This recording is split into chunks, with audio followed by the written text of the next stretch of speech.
shine through, just like your soul, baby. Feeling oh so silky smooth, just let it shine through, yeah. Just like your soul. So glow.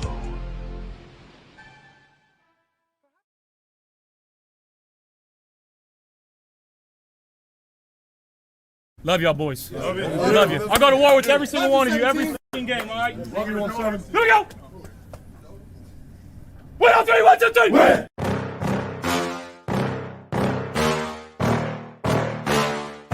Yeah. Please tell me that I can't, that I won't, that I fail, that I'll never make it out, yeah.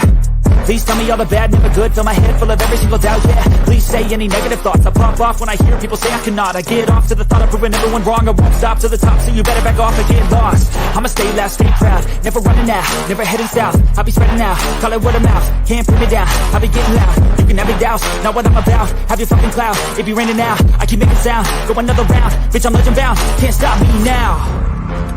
You don't wanna fuck with me, a slow burn like a disease. Just tell me that I can and show you things that you couldn't believe. Just tell me that I can. Just tell me that I can. Just tell me that I can. Just tell me that I can. It's showtime. Welcome to Friday Night Lights. I'm your host, Tommy, to the highest degree, to the TOP, from the 313. And by my side is my main man, my Toucan Sam, the one that call the Apex Man, Mr. Mikey. Happy Friday to you, and happy Friday to all of Bill's Mafia that's rocking with us tonight. Mikey, we're here. The weekend is here. Sunday Night Football is right around the corner. NFL football has already started. Woo! We're here. I will say, I don't want to wish my weekend away, but God, I can't wait for Sunday Night Football. I don't want to wish my weekend away, but oh, mighty, I cannot wait for Sunday Night Football. I'm telling you, Mikey. I got goosebumps right there.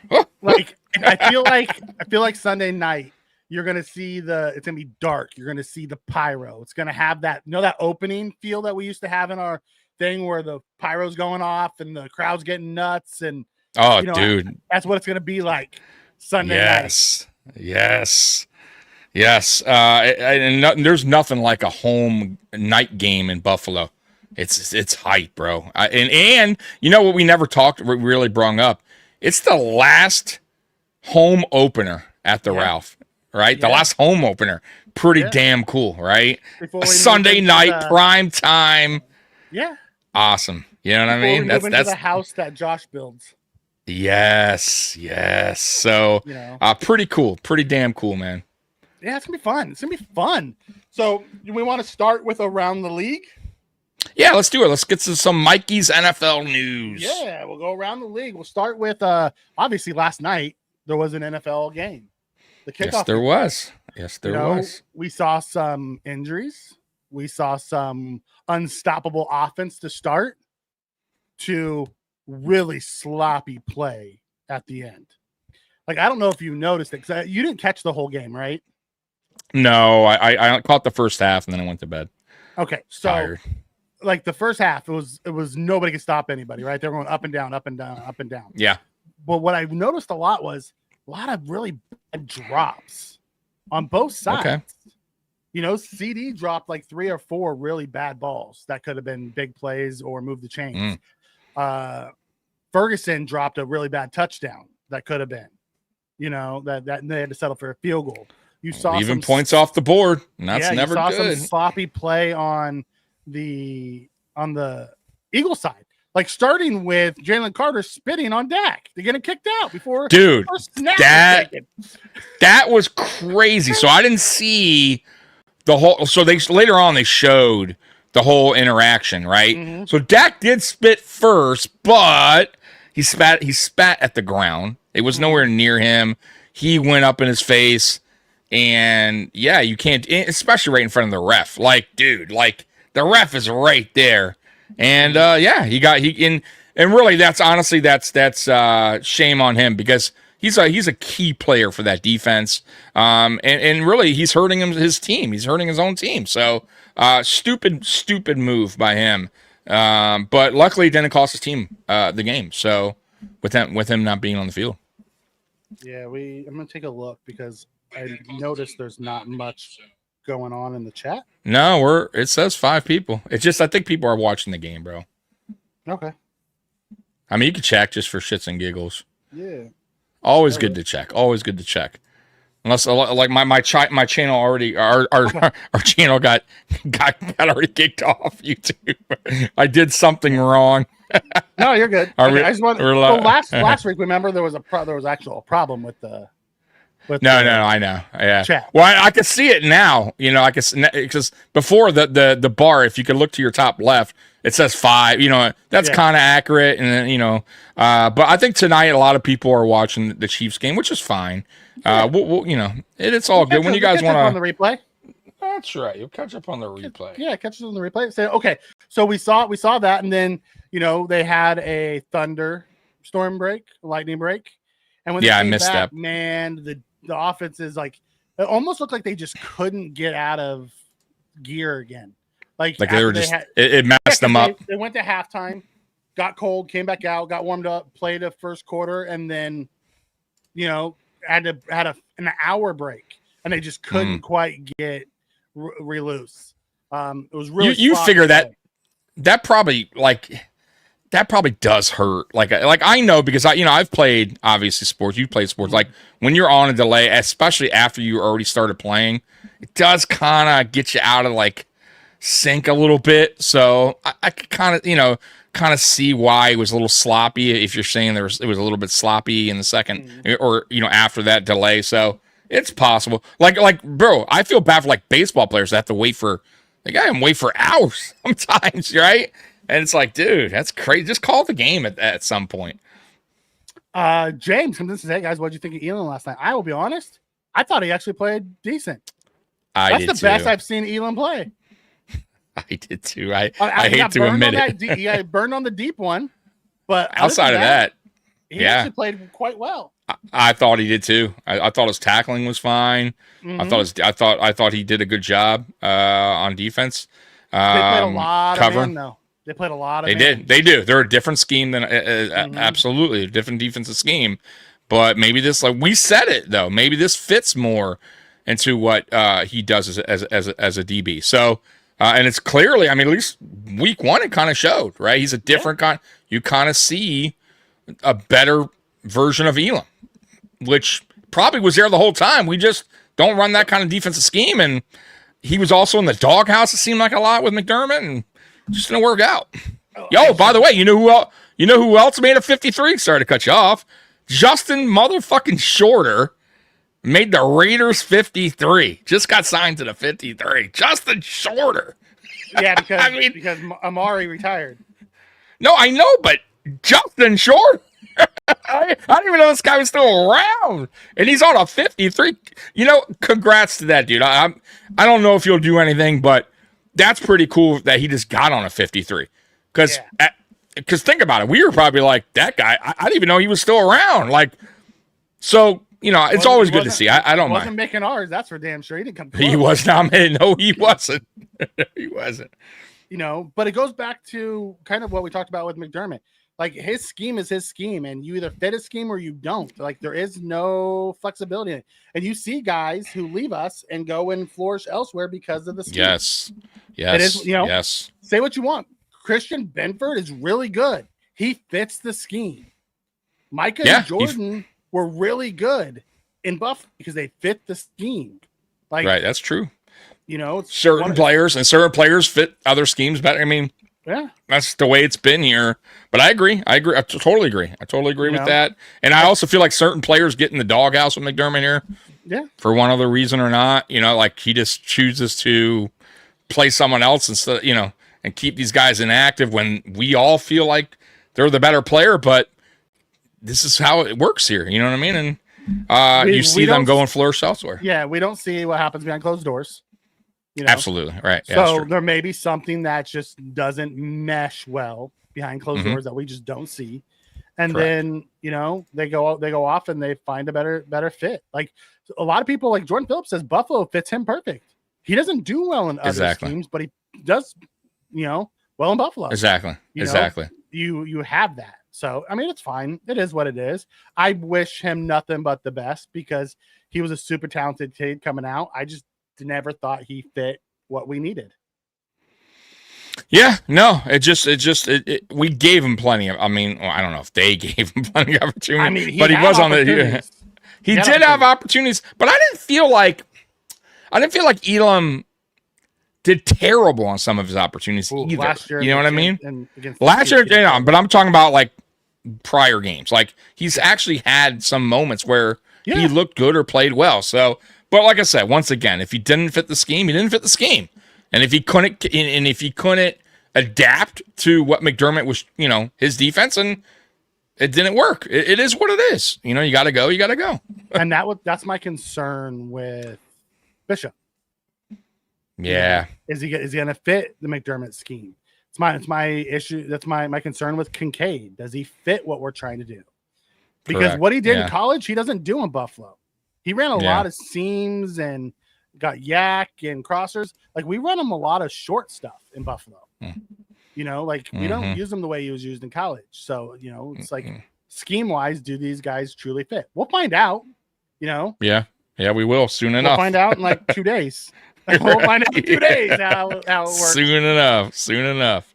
So that was kind of around, you know, the first initial game.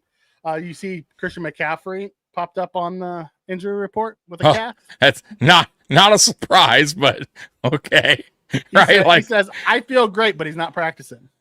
Right. I mean, you know, if he's saying it, then I guess we'll have to go by his word, but it's not a surprise. Like, look, Christian McCaffrey, it's a coin toss with that guy.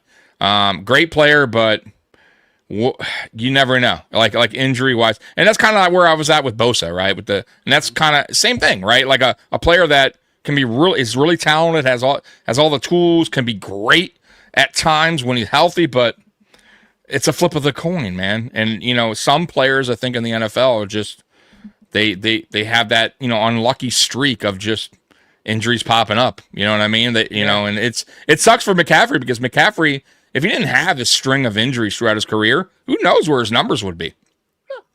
James, I always liked him. You got me dummied out of Buffalo. Yeah. He didn't fit the scheme. We never thought he fit the scheme. They tried to force a square peg in a round hole, and it didn't work. And I wish him nothing but the best. I hope he has he flourishes in Dallas. I really do. He was super talented coming out, but he played a certain style, and he needs to be in that type of style. Like I thought he would have fit well with the Ravens because the Ravens play a lot of bump and run, press, physical type of, you know, defense. Right. That's not what, you know, and that's what he does best. He holds and pushes and gets physical, and like that's what his game is. That didn't work for the McDermott scheme. So no, it'll be interesting. Yep. You know, so we had that one that went around. Neighbors is expected to play. You know, he's been nursing an injury. They said he's going to be good to go. Yep. Garrett's back at practice. He's been nursing an injury all camp. Okay. So he's been. Go. Yep. All right. Micah Parsons finally practiced for the first time with the Packers since the trade because he's been nursing an injury. Curious if he goes against the Lions. Yeah. Broncos rule Greenlaw and Roach out versus the Titans. Okay. Like Dre Greenlaw is one of their big offseason pickups. And yeah. You know, God, but Conky's so good. Yeah, he is. He's so good. He really I hope Keon has a fantastic year so people don't like, you know, like, man, we could have that kid instead. I know. But man, he is so you know, good. I get it. So you see that Keon popped up on the injury report this week. I did. He said he's going to be all right. So, but you know, I'm not sweating it. McDermott said he's been battling this all training camp, but we had so many other people out. He just kept playing through it. What's the? I didn't see the injury. I only heard him say he'll be all right. Oh, not hamstring, but Groin. Okay. Soft tissue. Jeez. Soft tissue injuries are so annoying, bro.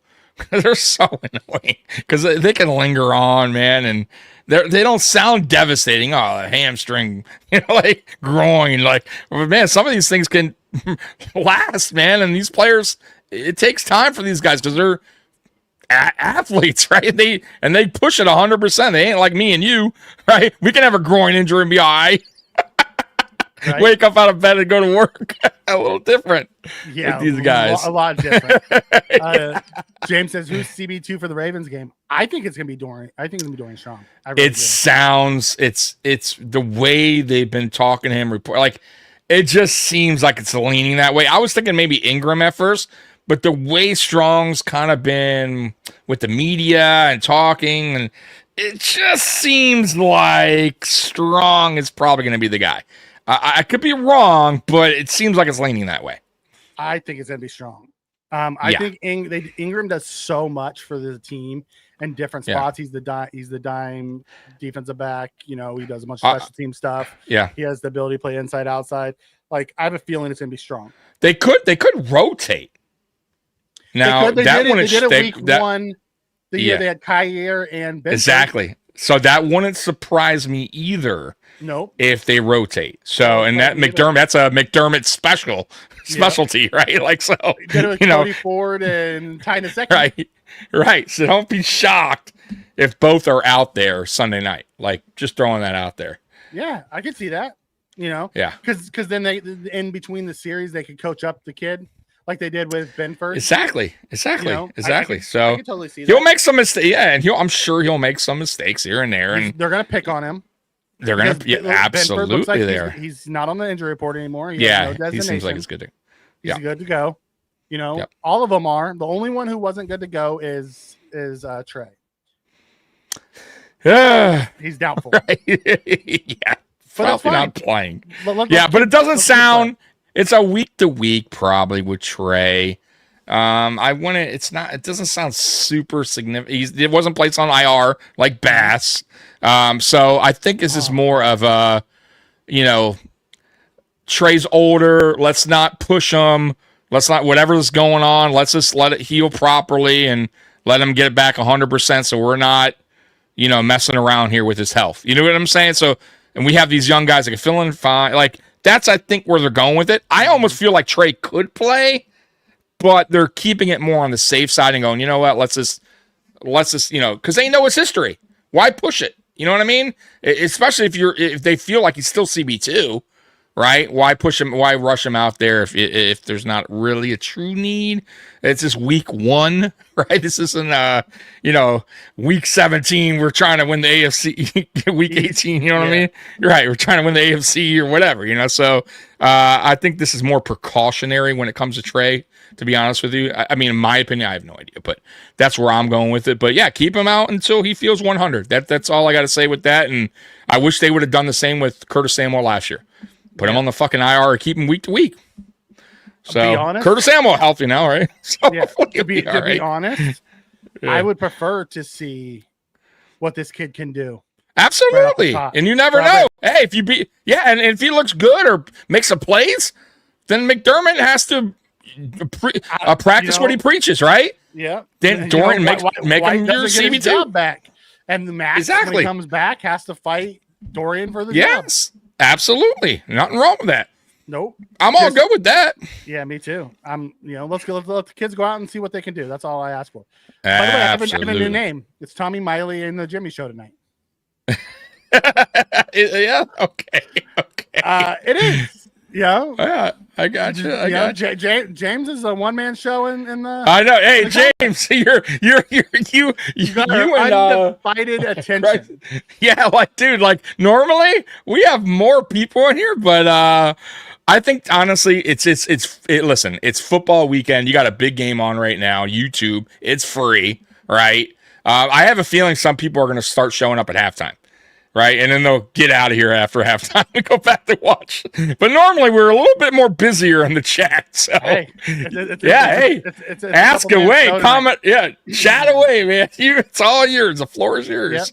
Yep. Little Ant-Man comes in and says Ravens has 3 studs on defense: Humphreys, Hamilton, and Smith. I would also say Starks. Dude, I'm so high on that kid. He's so good. No, the Ravens got a lot. The Ravens got a lot of playmakers. There's no doubt. They do. And don't count out the defensive tackle. He has a weird last name. I can't think of it right now. I'm terrible with last names. Don't even ask me. That guy's a stud. I'm still trying to figure out Ogajobi. Starts with an M. Once again, don't ask me. It's a weird last name, but dude, the Ravens on paper, top to bottom, have one of the best rosters in football. Sure. We're right there with the Eagles.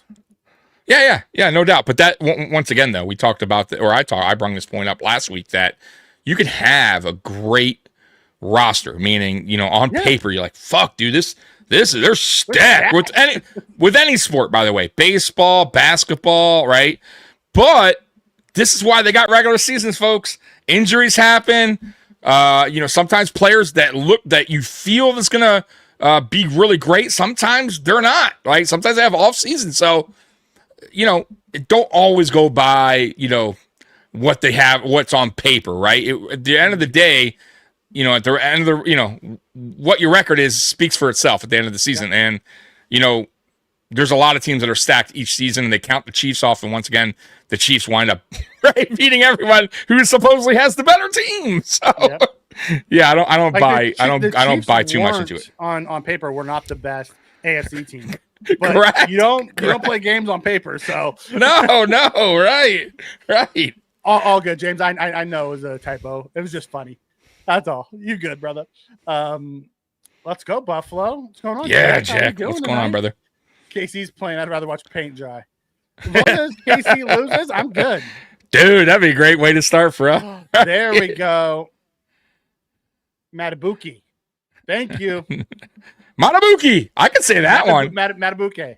That guy is so good. Yeah. He's so good. He's underrated. Like when you talk about the top defensive tackles in football, he is so underrated. Everyone talks about Jalen Carter and Chris Jones and Lawrence and all those guys. Dude, this kid's so good. Yeah, he just we're gonna find out. We're gonna see Sunday night. That's all I care about. Right.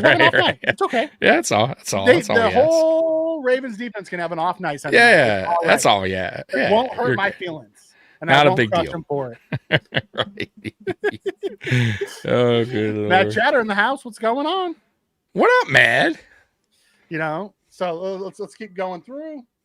Man, the Chargers are just marching down.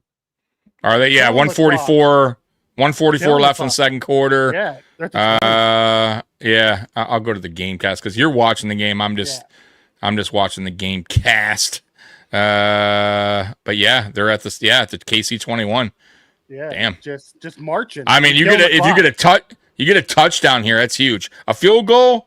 I mean, it's still points on the board, but man, a touchdown is what you need, especially against the Chiefs. Once again, this is like I'm talking from a Bills fan, right? At this point, me and Mike are going. We're texting each other, right? If this is the actual game, we're playing the Chiefs. We're going. We need a fucking touchdown. Field goals don't beat the Chiefs. Right. Field goals don't beat the Chiefs. They just don't. They don't. Absolutely. Xavier Worthy got hurt to start the game. Oh, yeah, brutal for them. Yeah. They better hope for the best. He's one of their speedsters. The Bucks are giving CB McCollum a 3-year, $48 million extension. Okay. Which is good for him. And then I think they're talking about Hayward. Hayward was the last one that I had outside of Bass going on IR, and we'll talk about that in a minute. Hayward's preparing to play against the Jets. I guess he's been limited all preseason, and he's preparing to play. So they'll have their big stud defense tackle. Okay. And then the last piece is we'll talk about Tyler Bass. Oh, I thought you were going to bring up the NFL, the ESPN thing, but go ahead. We'll get Bass, and we'll bring up we'll get to that too. I forgot about that. No, that's all right. Go with the Bass thing first. Bass is on IR. He is. They said it's a hip growing now. He went from a pelvic issue to a hip growing issue. And we signed Matt Prater. 41-year-old Matt Prater. 41-year-old man. He's been he had once the longest field goal in NFL history once. He's a veteran. you know what? I don't hate it. You know what I mean? I don't hate the signing because been there, done that. Hopefully once again, I haven't seen him lately, so hopefully he still has his accuracy. That's all I care about. I don't need him kicking 65-year-old, field goals.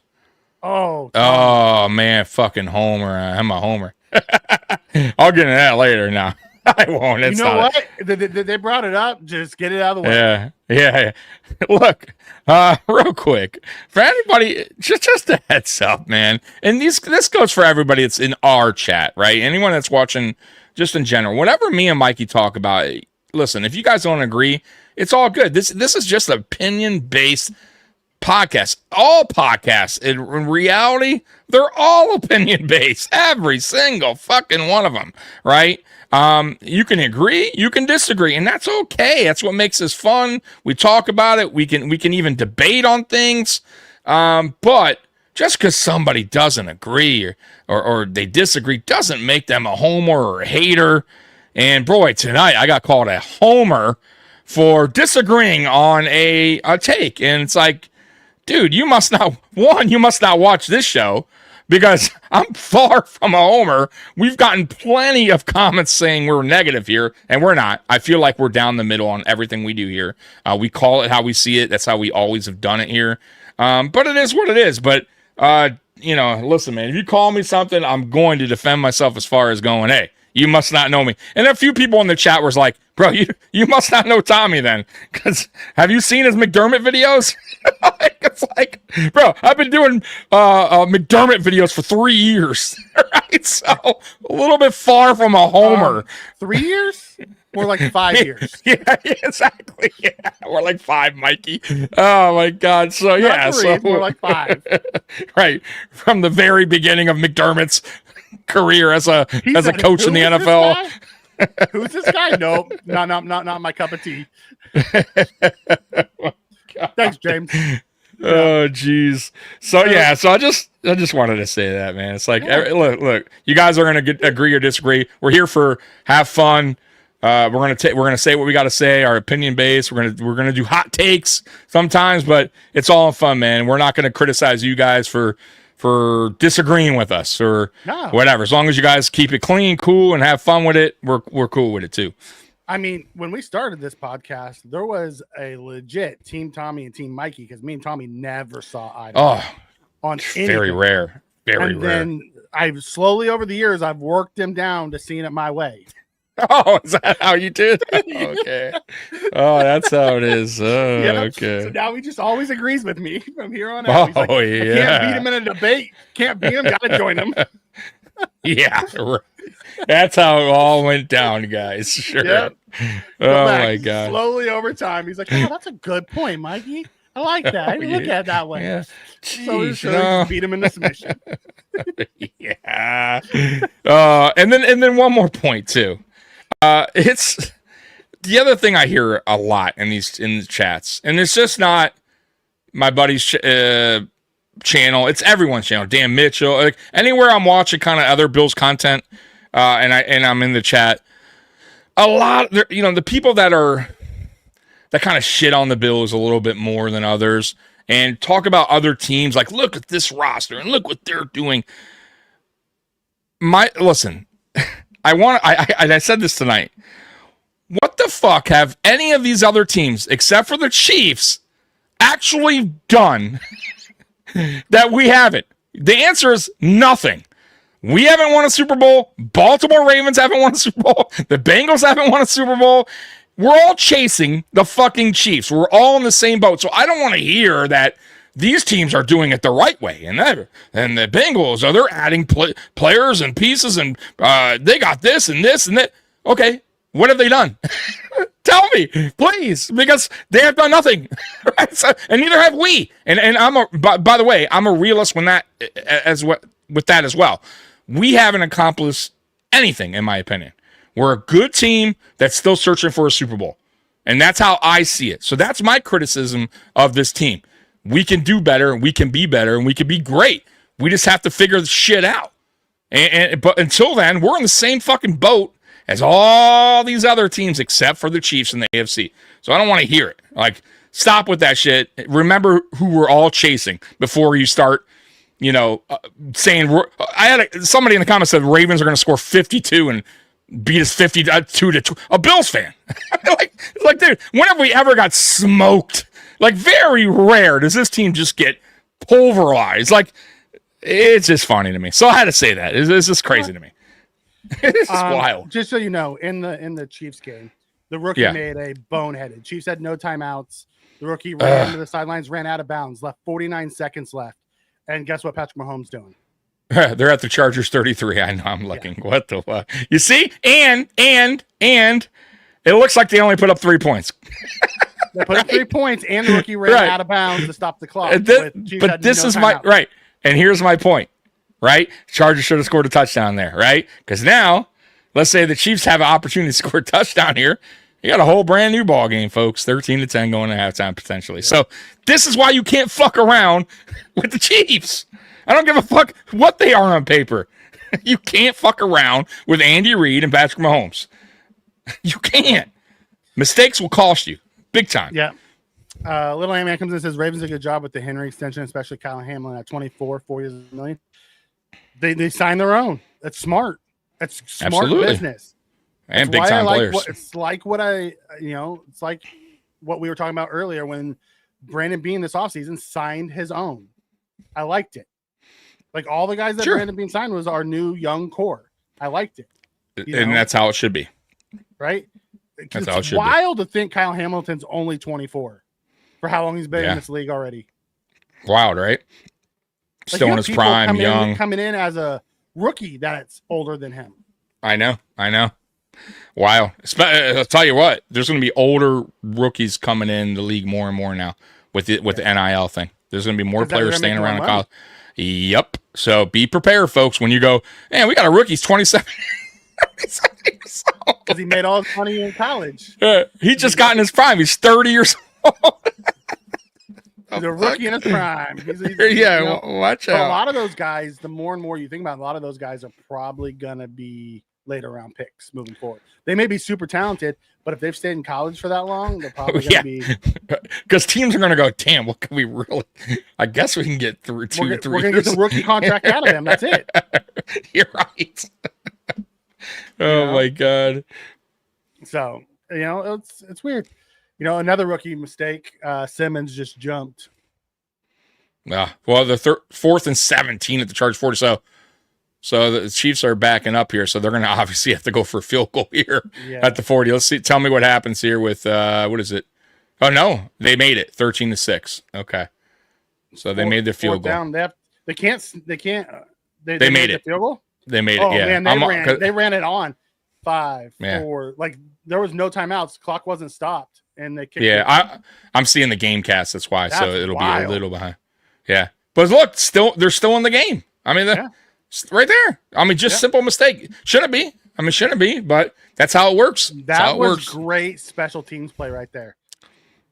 The guy got knocked out of bounds, but he was going backwards, so the clock kept running. The field goal unit came on and got it off before. That's how you do it. That's how you do it. That was great special teams play right there. Coach on top of it, players engaged in the game. No, exactly. That's what you want. Trek in the house. What's going on, Trek? What up, Trek? So it's halftime, 13-6. It's a touchdown game. Yep. And the last bit of news you want to get into, which is the ESPN thing, right? With the NFL Red Zone. Well, yeah, why don't you talk about it? Because I really don't know much about this, as you were telling me. It's real simple. It's real simple. So NFL Red Zone, for all you Red Zone fans out there, me. 7 hours of commercial-free football is now. Yeah. Well, no, it's no more. Right? There will be commercials because ESPN bought NFL Network. They own the rights to NFL Red Zone. So we will have commercials now. And, whether you got a small problem like a power window motor or a big problem like an engine or transmission that could cost you thousands of dollars, you're taken care of. Call CarShield now. Call CarShield for coverage on up to $5,000. I'm just really sick and that was me, Mikey, messing around. Oh, I'm like, what? Tommy, Tommy's now throwing talking about during the live show. Just so sick of these. Tommy's doing it. See, you start talking about the NFL, and they break into your stream. I had to put the iced tea car show commercial on just to fuck with you guys. I'm bitching about the commercial. I had that plan set up. I wanted to do that so bad this week. But anyways, back to it. Look, you know what ESPN's going to wind up doing? You know it. Paid subscription, and you get commercial free. Watch. Promise you. It's happening. They're going to see people are complaining, and they're going to go, okay. All right, you want commercial free? $9.99 or $10.99. More. Or whatever, yeah. $14.99, whatever it is. You're right. Could be a whole shit. Could be even $100. I have no idea. But I promise you, it's coming. It may not be this year, but they will for sure have that option because they know. And watch, people will bitch, but people will go fuck, and they'll pay it because they want their commercial free back. They want their commercial free back, and ESPN or Disney, by the way, knows this. So be prepared. Oh man. Little man says, can you imagine someone's team scores on commercial break on some insane play? Like everyone's like going nuts, and it's all over Twitter or X or Twitch or whatever platform you're on, and you come back and then they show it like 5 minutes later. It's just, bro. I was so used to bro. After, especially, like I loved 1 o'clock games. I'll be honest with you, the Bills, because I used to love just getting the game over and going on my recliner, my lazy boy, kicking back and watching Red Zone for the next 3 hours. Right, this commercial free, just watching my fantasy team. You know what I mean? Like, loved it. But now, I mean, I'll still watch it, but that sucks, dude. Like, it's really taking the fun out of the Red Zone, right, to me. So it just, it is what it is. I think we're going to have to deal with it until they have their paid subscription not to deal with it. Pay for it. And then pay for it. Right. Which there's always a way. I don't pay for shit. So. Well, we won't talk about that. We won't talk about that. Nah, It's one of those things, man. You just it's a capitalist society. You knew it was going to come when ESPN bought, the network. You knew that was coming. Absolutely, Disney, ESPN, same company, but yeah, you knew it 100%. I'm very curious on this all 22 because somebody asked me the other day. Oh, the Ralph rant. This guy Steve. Yeah, I know. I go on yours actually, but. He was asking, he's like, how do they not get copyright? I'm like, the all 22, they don't copyright it because it's not on a network or whatever. But and you paid for it.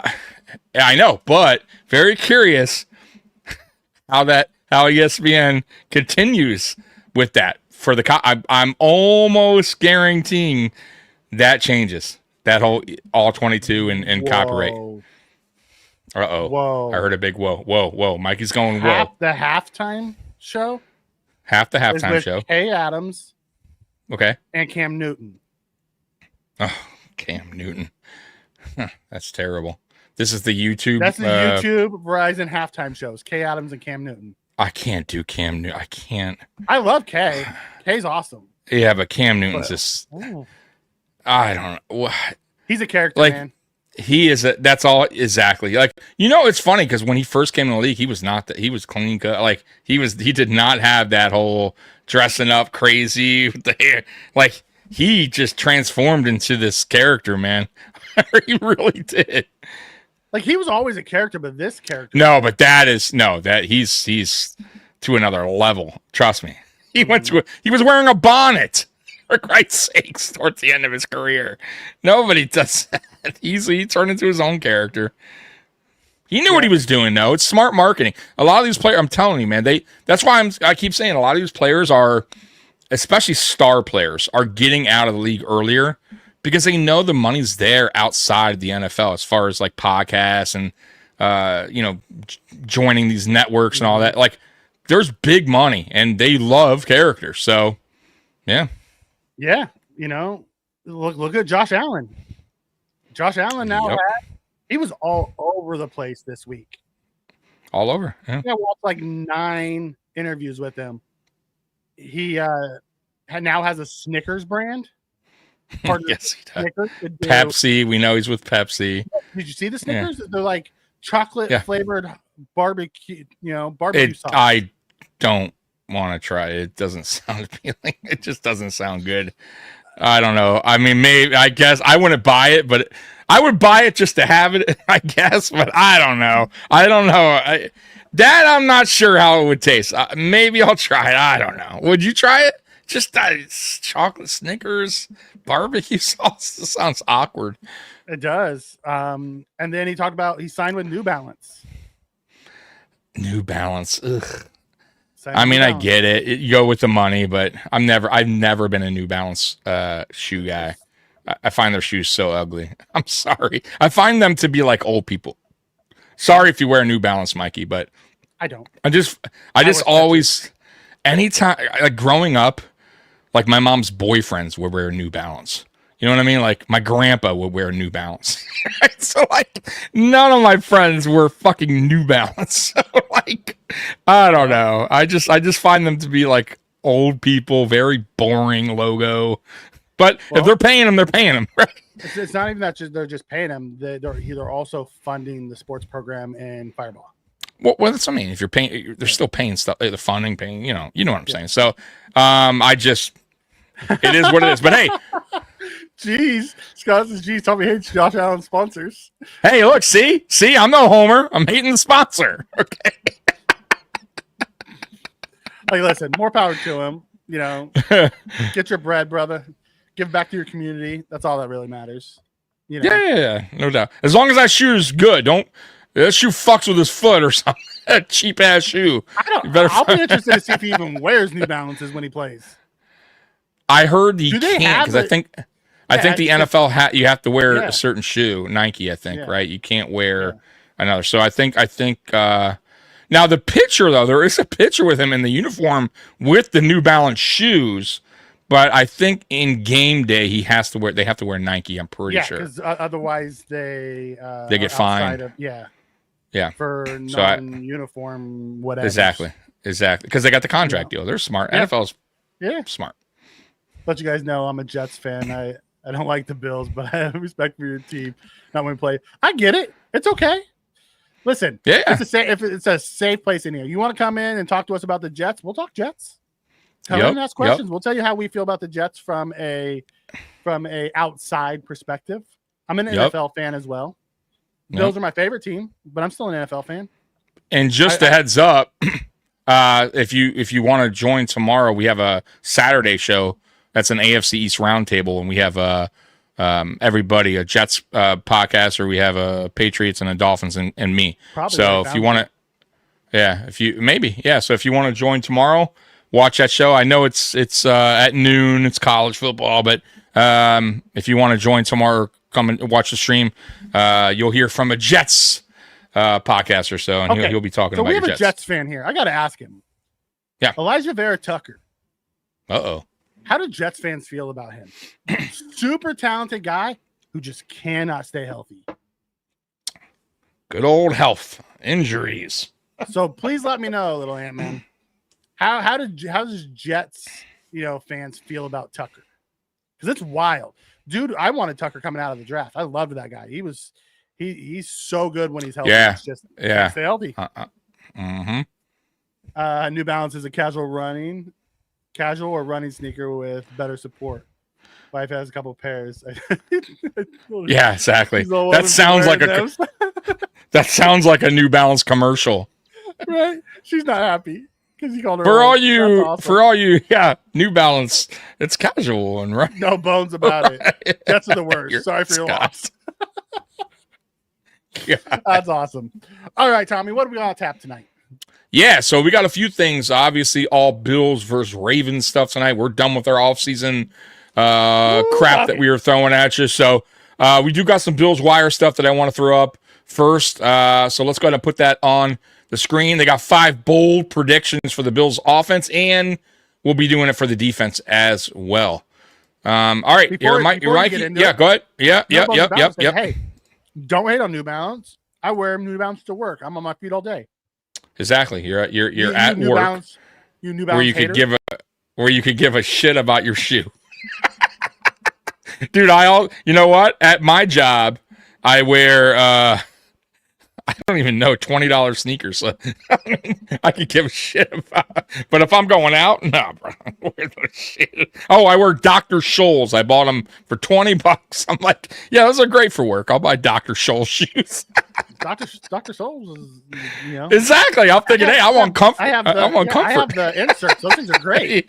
Exactly. So I'm like, hey, Dr. Scholl's for work? Hell yeah. Hey, we'll take it. Little Evan That's says right. He's a great kid and talented. I just don't like how he, can't stay healthy. Hopefully he does later in the season. Okay. Is he going to be back this season? I know they were talking about if he was going to be able to return or not. They didn't know how bad it was. All right, Tommy, back to you. All right. Yeah. So 5 bold predictions for the offense. All right, number 1. Here we go. So number 1, we got MV2. We got some ads here. Let me close the ad. Well, I can't. They won't even let me. MV2. They won't even let me.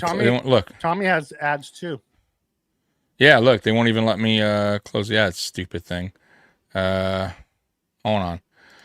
So, all right. Hold up the screen. Yeah. I got Pull it. up screen and then refresh. Yeah, that's what I'm doing. It's just it's like stuck. This is a really long halftime. Is it? Yeah, they have somebody for, performing. All right, let me. I had to reset it. I don't know what the hell. This is what I'm talking about with these fucking ad pop-ups, garbage that they keep. That's throwing what out people here. are saying about you and your channel and their live streams. Always ad garbage. Oh wow. Oh man, hold on. Let me get it. All right, so here probably we go. has some hush puppies as well. Hey, gotta love some hush puppies. All right, here we go. I got it. Back Dr. up. Scholl's are for kids under 16, Tommy. Hey, you leave my Dr. Scholl's alone, man. Bounce robes or elite comfort. We're talking about my shoes. Right? All right, there we go. Right? Well, I didn't know this was the Super Bowl already. Holy crap. All right, MV2. Here we go. MV2, if we can get through it.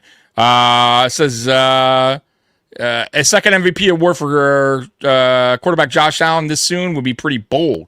Yet Bean has brought in full route runners with speed, adding an important coverage spreading element to the field that was missing last season. Following the departures of Stephon Diggs, Gabe Davis. Well, now we got Gabe back. Gabe back. Offensive coordinator Joe Brady. Yeah, but you know what I mean. Yeah. Joe Brady has a preference for outside vertical routes that create space for crossing routes, which can both increase big plays downfield while opening up more opportunities for tight end Kincaid, Shakir, Coleman, and Samuel. Not to mention the team's trio of receiving running backs. Allen was able to secure the award last season without some of these weapons what they added, as well with the key injuries to key passing catchers. So what do you feel? So basically they're saying, can he redo? They're saying that it's possible he gets MVP again. Could he get another MVP? Yes. They're saying, their bold prediction seems like they're going for. Listen, that's what they're saying. Bold. Could he? Yeah. Yes. Does he have the narrative? Not as much as he had it last year. Mm-hmm. However, you have to remember he almost sat 3 full games last season of quarters. So his stats weren't great, but he also sat out almost 3 full games. So if he plays all of them, his stats will be higher. If he puts up the stats and the Bills get the 1 seed, he has a shot at his second MVP. Okay. Well, these are bold predictions. So they're just saying, you're saying he has a chance, but you're not going to. All right. Would you go on that bold? No. You're telling me there's a chance. But would you do a bold prediction? Okay. No. Now, here's the second one. Bills trade quarterback Mitch Trubisky. I don't have to read it, but what do you think? No. Trade. No chance. Yes. No chance. All right. No chance. I'm saying no way either. Next one. James Cook enters MVP conversation. I'm saying no way. I like what do you think? What do you think? If he plays more, like gets more snaps, and is still as productive as he's been, yes. Because if he breaks off those long runs, now he'll never get MVP, but he'll have a shot at Offensive Player of the Year because only quarterbacks get MVP. If he can repeat his touchdown or at least come close, and I feel like get a little bit more yardage, then yes, that. But I don't think MVP because he doesn't get enough snap count to generate his yardage. Meaning, I don't think he could be a 1,700 yard running back with his snap count the way it is. Not with the snap count today. If they actually gave him 80% of the snaps, it's possible. I think it's possible. I don't know if he would ever really be in the MVP conversations, but I think he'd be in the Offensive Player of the Year conversations. Sure. All right, next up. Go ahead. Move on. Yep. You know, Super comes in and asks, Miami's looking for tight end. Any chance we trade him one of ours? No. I just don't see us moving off any of the three. No, because they all serve a purpose. Yep. And they all do different things. So they all serve a purpose to disappoint when it counts most. Right. I'm just kidding. Right, to drop. They all serve a purpose to drop a pass in a key moment. The most.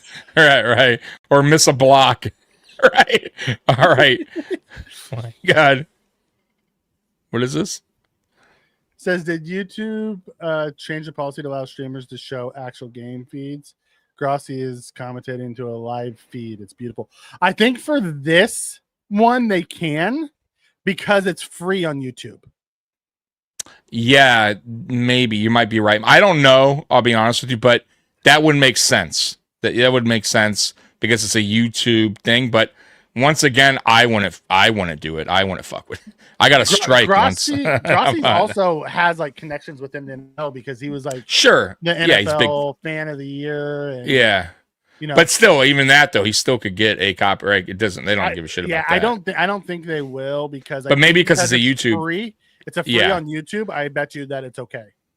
Exactly. Yeah. So that's possible. And good for him. That's smart. Very smart. Yeah, he probably has shit ton. He already has a shit ton of viewers. He probably has even more for this one. Yeah, yes, he does. Question: how do you guys feel about your offensive line? I'm excited about my offensive line. We got all 5 starters back. They were one of the best last year.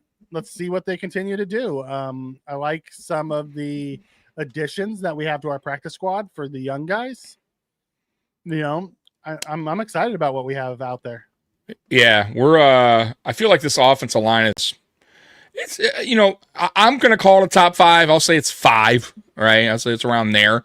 I think some people will say top 10 and I'm okay with that, but I feel like it's borderline top 5, you know, but I'll say 5. I like some of our younger players that we have. Osiris Torrance, I feel like he's getting better each season. Spencer Brown, as long as he can stay healthy, he's getting better every season. He's, you know, when healthy, considered one of the better tackles out there. And then obviously Deion Dawkins is still one of the better tackles out there as well. So I would say our weak spot is guard, you know, and McGovern is a good center, but I think we're probably moving on from him, but he's a good center for now. So Edwards is probably our weakest link on the line, and he's not that bad. Average to above average guard as my exactly. So I was exactly. So he's average, between average and good. But you know, if we, you know, once we figure out his replacement and hopefully a better replacement, then the offensive line nobody can probably deny that it would be a top 5. So, but I like it. I definitely do. Yeah. It'll be interesting to see. And No Bones Mountain comes in and says they're still making money for his views on YouTube. Not only that, but YouTube takes, you know, what, 30% of all super chats, and they take 30% of everything, buddy. Yeah, Google ads everything. Yeah, they're probably excited that he's showing this because people are going to be watching it and giving money and doing more money. More money for them. Absolutely. So yeah, you know, one time I told you, or you knew that he sent when I was doing a Super Bowl stream, he sent his chat over to my channel. Good guy. And I was like, oh, yeah, dude. I'm like, wow, that's crazy, bro. I got flooded He's a good guy. People. Yeah, good guy. So yeah, shout out to him, man. Absolutely. No Bones Bound says, pizza making McGovern ain't going nowhere. Like, it wouldn't surprise me if they decide to keep him, especially after a full season of Granger not being healthy, to see what he is. That might, yeah. But if they do sign him to an extension, I don't think it'll be a long extension. I still think they have, like, you know, they still have an outlook for SVP, right? They still want him to be, I believe, the center moving forward. But like Mikey said, you know, he's had some setbacks. So, but once he's healthy, once he's caught up, I think he will be the future center here. And maybe it's possible, like you said, Mike, couple-year contract extension, and I think McGovern will probably take that unless he's offered something bigger elsewhere. I mean, he could. And I don't think they'll they're pay him making then money. after that. I mean, a lot of guys are making a lot of money in the offensive line. So, and I'm all for it. If he can get more than he can get from the Bills, go get your money, brother. That's my take on it. Over under 50%. The Bills bring back Jerry Hughes. It's definitely 75 for Mitch Morris. They believe they still got AJ It's Klein. funny. Yeah. It's funny because Ariana came out and said the thing about Jordan Poyer, and then he showed up. What up, man? Flags down. Is that pass interference? Nah, I'm not watching the game. Watching you you, man. Mikey's intrigued here. Offensive holding, penalty decline, 4th down. There you go. All right. What up, Tommy? And Apex Man. Unfortunately, I think Lamar and King Henry are gonna ground and pound us hard on Saturday. Hopefully, I'm wrong. Go Bills, and that's okay. Yeah. Until you can see him stop the run.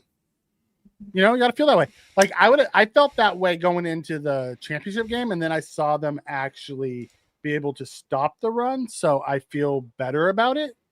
I feel like we have a better defensive line now than we did then. Also, them losing Ricard and Likely for this game hurts the run game. Yeah. Yeah, I'm with you. I still listen. We're gonna get into the game. Let's finish this and we'll get into the game. But I don't. There's a way to. We haven't always been gashed by Henry. So, anyways, Bills get over situational play calling hump. What do you feel about that? I know we had a situation play calling. That's what they're saying. That's what they're saying. It says ultimately Allen is executing based on what plays are called, and that play calling proved costly in those games, but also could have been impactful in the team's playoff push. While there have been some issues that became apparent in the past under Sean McDermott, such as defense and special teams not getting key stops or playing down to opponents, this seemed to emerge with Brady taking over as OC. With Allen dedication to improvement, the MVP could be the difference maker here in correcting those late game situational play calls. So they're probably talking about the late game play calls, which I kind of understand where they're going with that. I would say, against the Chiefs, yes. Mm-hmm. In the playoffs, yes. But other late game play call, was it a bad play call for Josh Allen to take off and run and score a touchdown against the Chiefs? Yeah, was it? I'm with you. There was some great play calls. Now, was there some bad ones? Yeah, I wouldn't say it was an issue. It's an issue in the playoffs against the best teams, late game play calls down the stretch. But it's also an issue that guys have just didn't make the plays. Steph Diggs had a chance for a deep one. Oh yeah, I'm with you. Tyler Bass missed a field goal. Yeah. Yes, we should have done more than just the same quarterback sneak over and over and over. Mm-hmm. That was starting to get stuffed. Maybe try something different. I get that. But even then, Kincaid had a chance for the ball after Josh made some crazy throw. Dude, I saw a play in college against over the last weekend. It's Michigan and New Mexico. And of course, Michigan wound up kicking their ass, but New Mexico was down at the 1, right? And they did did a tush push, but they didn't do a tush push. They shotgunned it to the running back through his legs. Yes. So, but they acted like it was a tush push, and the running back got it and just threw the ball to the open receiver who went out of the tush push area. You know what I mean? Pretended he was going to block. And dude, that's what I'm talking about when it comes to creativity.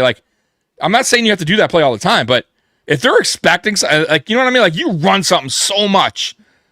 I love when you go, hey, you know what? Let's catch them off guard here. And I feel like that's what I mean about Joe Brady needs to get a little bit more creative sometimes and stop being so predictable, right? Because in that game, come on, man, they knew we were running the same play to the left.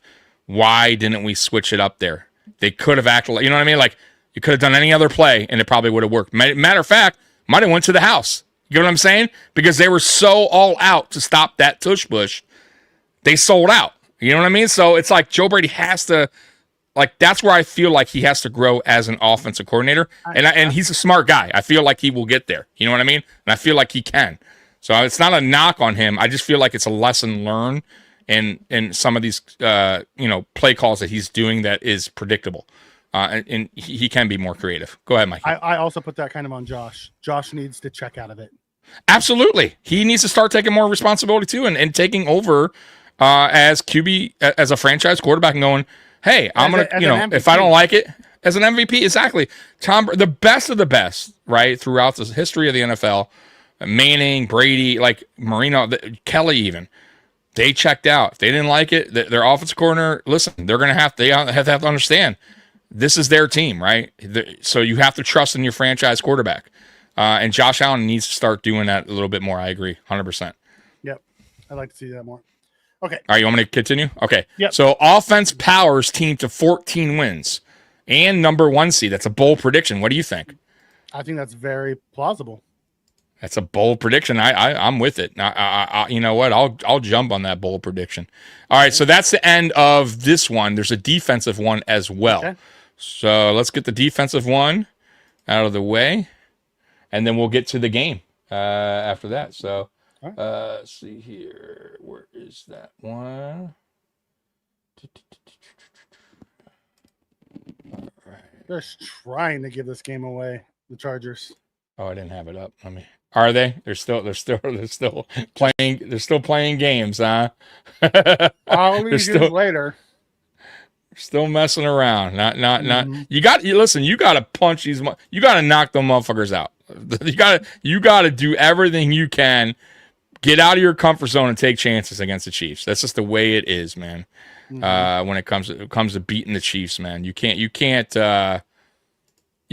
playing. You can't be doing field goals and making mistakes. It's just not going to work. All right, it was first and 20, and they gave up 17 on the first play. All right, I got the defense up now. All right, so here, yeah, go ahead. What'd you say? I'm not paying attention. It was first and 20. And they gave up 17 on first down. Oh, see, it's brutal. That's like us on third down. Yeah. Yep.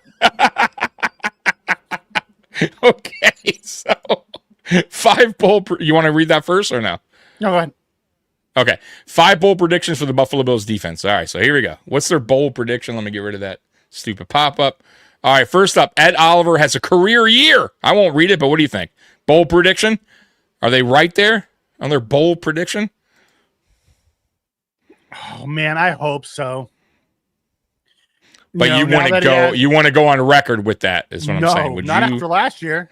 Okay, so Mikey's not going with that, but he's saying once again, God, I hope you never so. know. God, he hopes so. Okay, because if Walker plays, gets better and better as the season goes, there's a good chance Ed no longer has to do it internal by himself. He'll actually have that big guy next to him. Yeah. Yep.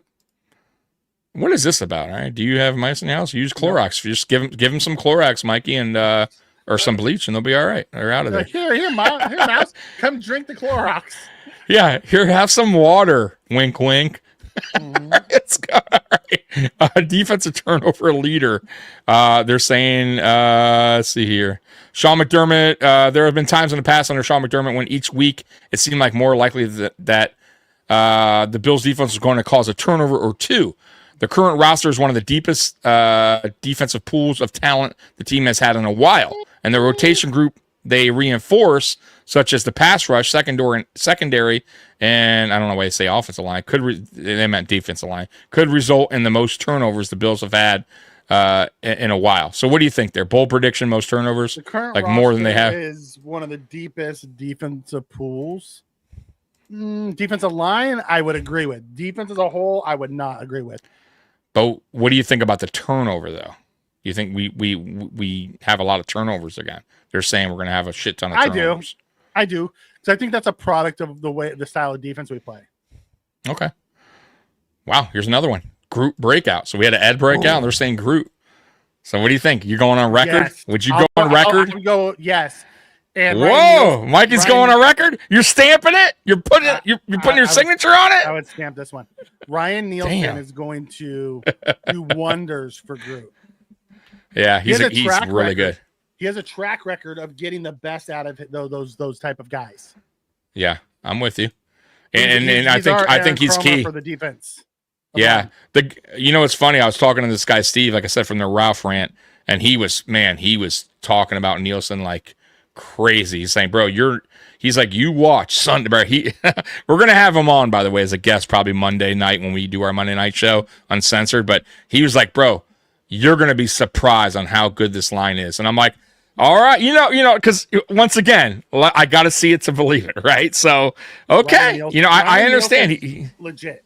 Like, I get it. He has a proven track record of everywhere he's gone, making the defensive line better everywhere. Yeah. Apparently, this Bills Wire loves ads about mice. Anyways, top 5 defense. What do you think? Top 5 defense? No. Yeah, I wouldn't go on record. Whoa, Super Bowl.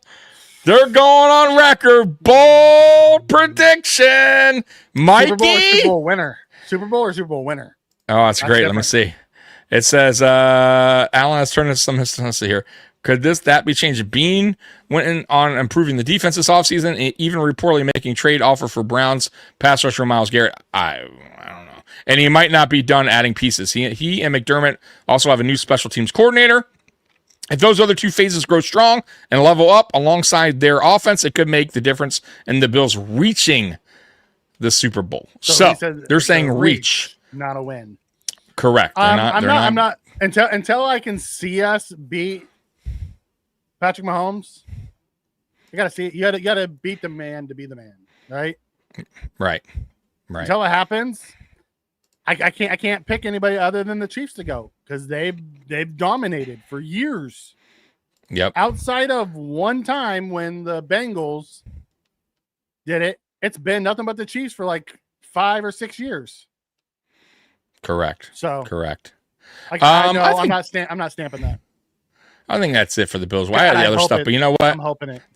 The other stuff we'll just talk about in general when we talk about the game. Okay. So let's dive into the game. Yeah, let's do it. Let's hit some of this. Yeah. No Bones About It says the fellas on Triple P don't think Ricard and Likely being out is a big deal. I disagree. Likely's a big piece for them in their offense. And Ricard too. That giant freaking fullback who can catch the ball too. I think that's a big deal. Yeah. I mean, I don't think it's it's a big deal, but I don't think it's a Lamar big deal or a Derrick Henry big deal. You know what I'm saying? But it is a big piece of their team, missing. But once again, look, no excuses, and they talked about that too. Like, no excuses. I'm with that. I don't give a fuck how many injuries we got. Mike is the same way. Like, if you lose, you lose, man. I don't want to hear it. If we win, we win. You know what I mean? But we don't hold excuses. We'll say why. Hey, if it sucks that we didn't have this and that. That's no excuse. You got to man up. It's a 53-man roster. Next man up. So I don't want to hear. I don't want to hear it from Ravens fans if they lose. I don't want to hear from Bills fans if we lose. No Treyway, no CBT. Tyler Bass. Like, no, man. Like, this is it. Man up. Right? Win's a win and a loss is a loss. That's how we take it here. Mm-hmm. Yeah. Patrick Mahomes just ran for a touchdown. Tied the game. I know. You're watching. I could tell when you're watching. 13-12.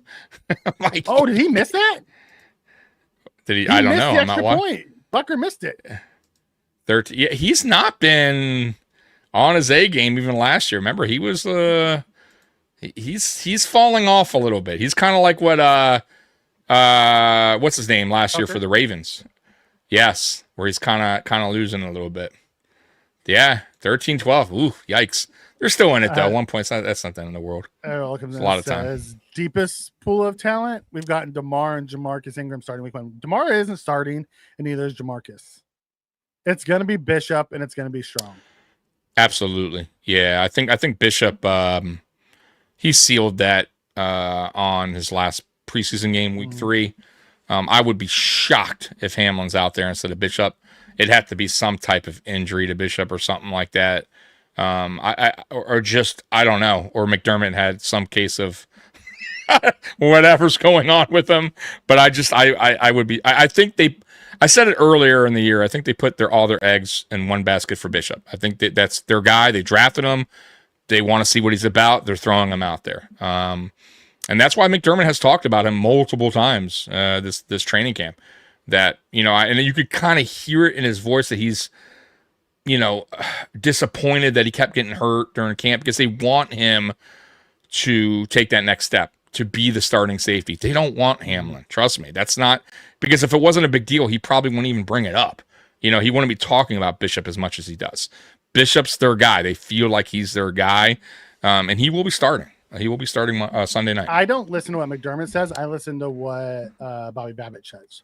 And Bobby Babbitt I know. said Bishop is just like Bernard when he was hurt all preseason and then started.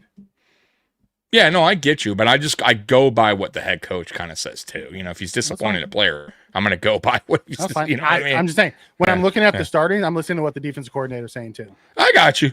Which the defensive coordinator, by the way, is kind of Sean McDermott as well. So yes, just Sean McDermott that out there. Yeah. So. Chargers are unraveling. It's wild. It's wild.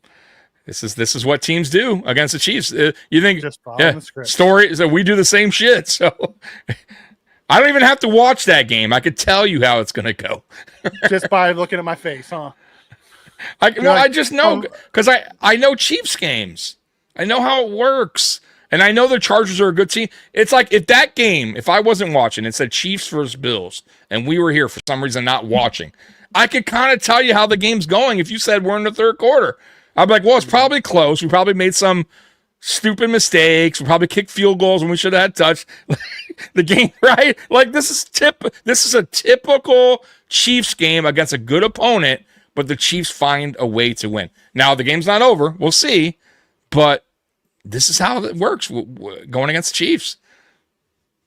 In LA, by the way. In LA. But it's not in LA. It's not. I thought they were in LA. In Brazil. Oh, whatever. All right. I didn't know they were over. Well, it's supposed to be a home Charger game, is it not? Yeah, they're in Brazil. Okay. So it's considered so I didn't know that because I'm looking at, Yeah, imagine that. The Chargers got one less. So they got fucking fucked. Yeah. See, I hate that shit, by the way. That's bullshit. I was thinking the other day, Mikey, have your overseas games either preseason or the stupid fucking Pro Bowl. Do your Pro Bowl in Germany. Do your Pro Bowl in fucking Ireland. Like, nobody gives a fuck about that. Right? And if a player doesn't want to travel, and matter of fact, they might want to travel. It's fun for them. It's a meaningless game. But this shit, it means something. Hawaii, because it's a vacation for the family. I know, but my point... But every place would be exactly. But every place would be interesting. London, I go and take my family to London. It's not that important. It's a Pro Bowl. I don't need to. You know what I mean? Like be in game shape. Nowadays, they don't even do the Pro Bowl game anymore. They just do Pro Bowl. I know the activities so fucking dumb. It's just so dumb. You hear Hawaii's in the process of building a new NFL stadium. Of course they are. They're loving it because it's money. It's money generating. The NFL's smart as shit. Yep. So. Question: if Henry goes off, will you guys be concerned with your defensive line? No, I'm not going to be concerned over one game. You can't, and it's Henry, by the way. Yeah, week one, nope. Right. Yeah, and you're talking about arguably the best, maybe the second best running back in the NFL right now. So that would just tell me, yeah, this guy's pretty damn elite. That's Derrick Henry. Now, if this was somebody else, a different running back, I'd be like, oh shit, we got problems. You know what I'm saying? Like this is like a meaty Zach Moss running all of, you know what I mean? I'll be like, yeah, we got a fucking problem here. Right. So, but yeah, go ahead, Mikey. No Bones Bound says Derrick Henry decline starts this week. Yeah, we've had against Derrick Henry, if you go look back and look, guys, we've had games where we've done pretty well against him. We've had games where we haven't done well. So these refs, he gets the first down and they mark him short. Oh, every time. You know what's crazy? That whole I don't know if are they using the the Hawkeye thing? I have no idea. Okay, so I don't because remember they were going to decide that you're going to do it or not right after preseason. So either way, that shit there. Listen, at the end of the day, Mikey, It's not about the fucking Hawkeye or the chain gang. It's wherever they spot the fucking ball. It's the spot. They got to do better at spotting the ball. Yeah, they're horrible. They're horrible. And bro, with all the technology, Mikey, with all the technology, all the cameras they got out there, with referees, by the way, upstairs that do chime down, they do it all the time where they change the call. Why couldn't they go, yo, guys, you spotted the ball wrong. It's supposed to be a little bit more up. It's as simple as that. Like, they see it, right? They are up there. There's cameras everywhere, and they still spot the ball wrong. So it's not about the fucking chain gang or the fucking awesome tech. It's where they spot it. Right. The whole point is there's a chip in the ball that's supposed to tell you where the ball got to, and they don't use that technology. Right, and if they did, if they did, I get it. Your knee could be down before the ball, but that's what you guys got upstairs. They could easily go, yeah, the ball was there where the chip said, but his knee touched down just before the ball actually. Okay, they could probably slow-mo it, stop it when the knee's down, and see where the ball is based off the chip. Exactly, that's what I'm saying. Like, so they're doing it all wrong. They did go for it, and they got it on 4th and 1. I mean, at the end, no matter what, like, I didn't agree with the spot, but as the wide receiver, you can't run sideways. Go forward and get the first down, you dummy. Yeah, I'm not watching. Like I said, I'm just doing this. He was short and he ran perpendicular into the mark. I felt like he got it, but that's fine. We can agree to disagree on if he was short or not. Either way, he shouldn't have run sideways. Get the first down. Put your head down and get the first down.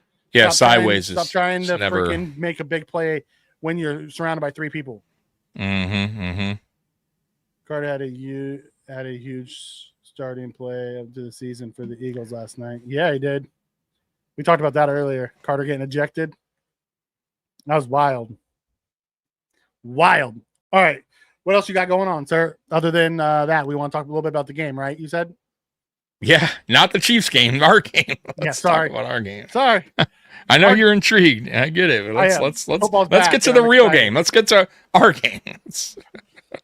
All right. So our game on our side, Trey White's the only one out, which was fine. Tyler Bass is on IR. We have a 41-year-old Matt Prater. Hopefully we don't ask him to kick any 60-yarders, and we keep him to close, and he can make the ones that we need him to make. Other than that, I'm excited for our game.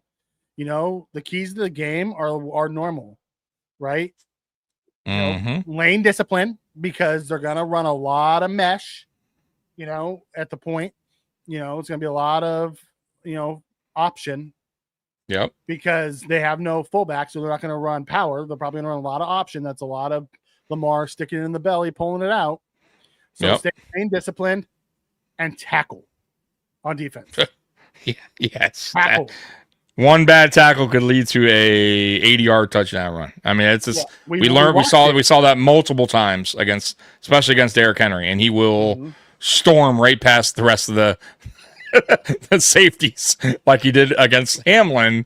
We had no opportunity because of missed tackles. You cannot, especially against him, you cannot afford to be 1 out of position and 2 missed tackles. That they will kill you every time, especially against him. Yeah. What do you know about our new kicker, Matt Prater? He's 41. Oh, is he good? He only played 4 games last year for the Cardinals. He was injured. He's been good his whole career. Yeah, he's been a solid kicker. He's been a really good kicker his whole career. He's also 41 now. Right. And he's coming off of a meniscus injury, so we have no idea what he looks like. But they must have. I'm assuming he went and kicked for them. I'm assuming they worked him out. They're not right. They worked him out, and they saw enough to feel comfortable with him. And he's a veteran. He's been there. Like, if it came down to an important kick, I mean, he's been there, done that. Like, I honestly, I probably trust him more than Bass right now because he's been in some big time moments. Depends. I'm not saying Bass hasn't, but he's been, depending. Well, he still has a big leg, but I don't know about anymore. Obviously his age, but I mean, he did have a big leg throughout his career, Mikey. I mean, he had the record at one point. Yeah. So it's not like this guy has a weak leg. But once again, I haven't seen him in a while. He played for Arizona shortly, not many games last year. So we'll see. But listen, it is what it is. Like, if he comes out against Baltimore and he's 1 for 3 or 0 for 3, then yeah, they need to get back. They need to figure something out quickly. But right now, he's our kicker for the next 4 games. I think Bass on IR. Yeah, so at least 4. At least 4. And I've heard 8. I've heard 8 that this injury could actually be a lot longer because, I mean, you already see how long. You already see how long it's been. It's right. And what I'm thinking is he re-aggravated whatever was going on when they threw him back out there. So, and I was saying it before, that pelvic injury it's no joke, especially for kickers. So, I think he went out there and you could see. Then I know he kicks to the right a lot, but man, they were kind of a little bit too close. And then that last field goal, I think, said everything, bro. I think he re-aggravated something, and they knew it, and that's why right away he was on the injury report right away. I mean, it was like day after. So clearly he re-aggravated something. So I just really wish, though, that they would have brought in a better kicker than the first one they brought in. There were some decent kickers out there at the time, and at least had somebody ready instead of last minute, oh, fuck, let's get Prater. You know what I mean? Like, that's the thing that kind of like frustrates me when it comes to some of the decisions we make here, or that Bean makes and McDermott. Like, I don't understand it. Like, you saw that Bass, like, that's an injury. Come on, man. You know what I mean? Like, why wait for the last second? Clearly, this guy's missed all of camp. It's an injury that it can, last for a while, right? So I just didn't understand it, Mikey. So I don't know if they could have signed a better one than they got, even with who they had before. Like, honestly, no, there were some good kickers out there at the time. I looked. There's still some good kickers out there. No, I know, but I'm just saying there was maybe I haven't looked since. But the only kicker, like all the ones that were out there that you named, all came in for tryouts with us. The only one that did was the one that signed with the Jets. There was one that led the league in last 2 years in field goal percentage. I forget who that Nick was. Folk. Okay, he was available at the time. He signed on with the Jets for a full-time gig. He wasn't coming here for No, I get that. Gig. But there was also 3 other kickers that were, I think Zerline was one of them. That was he had some decent numbers. There was like 3 or 4 that came in that tried out, and Prater won the job. Okay, well, if Prater, I'm not, listen, if Prater, that's my point. If Prater, obviously they saw something in him, they trust in him. Okay, that's great. I'm just saying, hopefully he does the job. I'm just saying, why wait? I just don't understand why wait to the very last week to go, oh, fuck, we need a kicker. He was better. I think they thought he was better, and then I think he reactivated it. Yeah, they thought, well, they thought wrong. So, and they also thought Trey White, for some reason, would be healthy and be the CB2 starting week 1. All right, we're going down a rabbit hole, Tommy. Well, it's not. It's reality. It's not Mikey, come on. You all bit into the fucking... Y'all fucking bit into it. You all were on the Trey White fucking train. You all thought this fucking... Trey White's the old Trey. He's coming back, baby. I never said he was the old Trey. Check that right now. Check that shit right now. Mikey's like, bro, that's all pro Trey, baby. He's coming back. Now you're flat out lying to the people. Tommy the liar. Look at his nose. It's growing. Mikey said, come back, play of the year, Trey White. Woo! Soggy socks, Trey. That is great, no bones. Soggy socks, Trey is what they're gonna call it. Listen, I was excited about Trey. I also thought Harrison was gonna be available. I did too. I thought he was gonna beat him out for the chop, to be honest with you, and maybe he would have. If he didn't fucking get hurt. Would have, should have, maybe. Could've. We haven't. There you go. You're all excited about the rookie who has a lot of speed, can't stay healthy. Goddamn Tommy. Bit into it. No, damn it, you. Damn you. I'm excited for Dorian Strong to get a shot. Sure. I am. Yeah, me too. I actually am more excited after watching Dorian play this preseason. I'm almost more excited to see what Dorian can do than what Trey, because we know what Trey is. Trey's a solid, backup bench starter right now. Correct. He started off really Correct. good. He started struggling down the stretch. We kind of know what Trey is, right? Yeah. He was a better than what we had. I always thought Trey would be a better CB3 than CB2. I thought he would start and then the rookie would take over for him. That was always my take on it. The fact that he's not there now gives me a chance to see a different rookie. And I'm excited to see what that rookie can do. And we actually talked about this before we went live, and we agreed on it. Dorian Strong getting an opportunity, which he should. We don't know this yet. Yeah, I know, which is crazy. We don't know this yet, by the way, guys. It could be Ingram, but we're thinking Strong. It just seems that with all the interviews, all the kind of talk about Strong, it just seems like that's the direction they're going to go. And it's the direction they should go, in my opinion.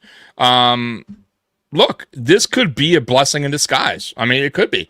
If you look at Benford, when he was a rookie here, earning that spot, right? And you look at other players around the league that got thrown into the mix because of injury that blossomed, that wound up keeping that job.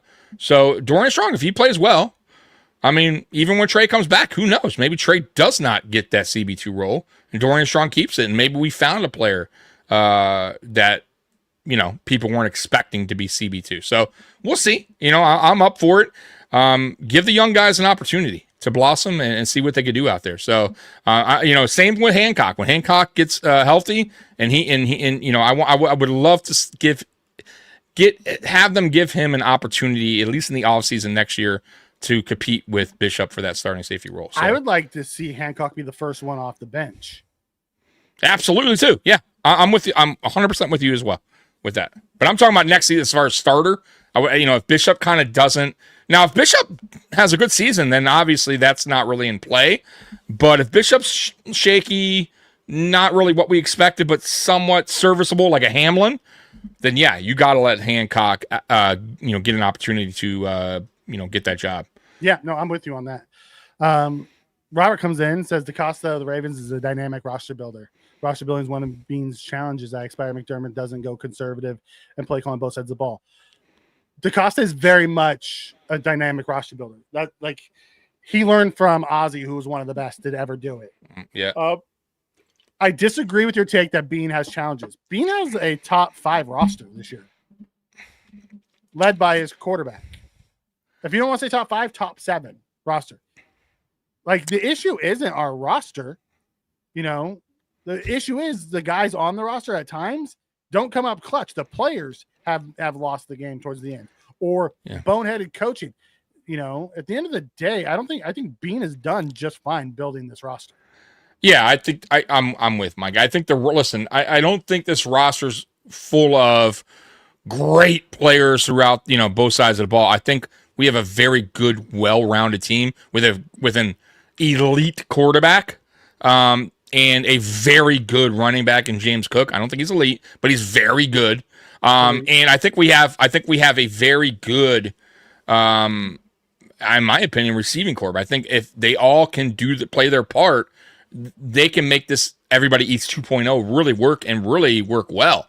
The defense is really the question mark, right? As far as if you want to go with talent. I feel like Gregory Rousseau is good, not great, but he can be great. He can be. I think Ed Oliver's a really good player, and I think we got rookies that could potentially be good to great. So we got to give them a little bit of time. But I feel like Bean overall, this roster, I feel like he's done a good job. I don't think he's done great, but good enough for us to compete against teams like you're talking about that you say and that many say put a great roster together, but fail in the playoffs, just like our team.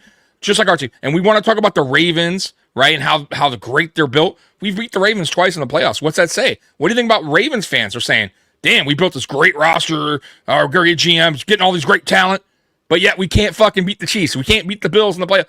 You don't think they're saying the same fucking thing? So we said this earlier. It's not about what you have on paper. It's about what you put on the field. It's about how you can manage an 18-week season without getting injuries and all that other crap. And then playoffs, key moments, big plays, right? Can everyone step up and do their job, including coaches and players? And we're all in the same boat. Ravens, Bills, Chargers. We're all chasing the Chiefs. So I don't want to hear, like, that's where I was talking about earlier, about this team is so great. Their GM's putting all this team together. But what have they done? Nothing. They've done nothing. So, you get what I'm saying? We've done something, but we haven't gone to the Super Bowl.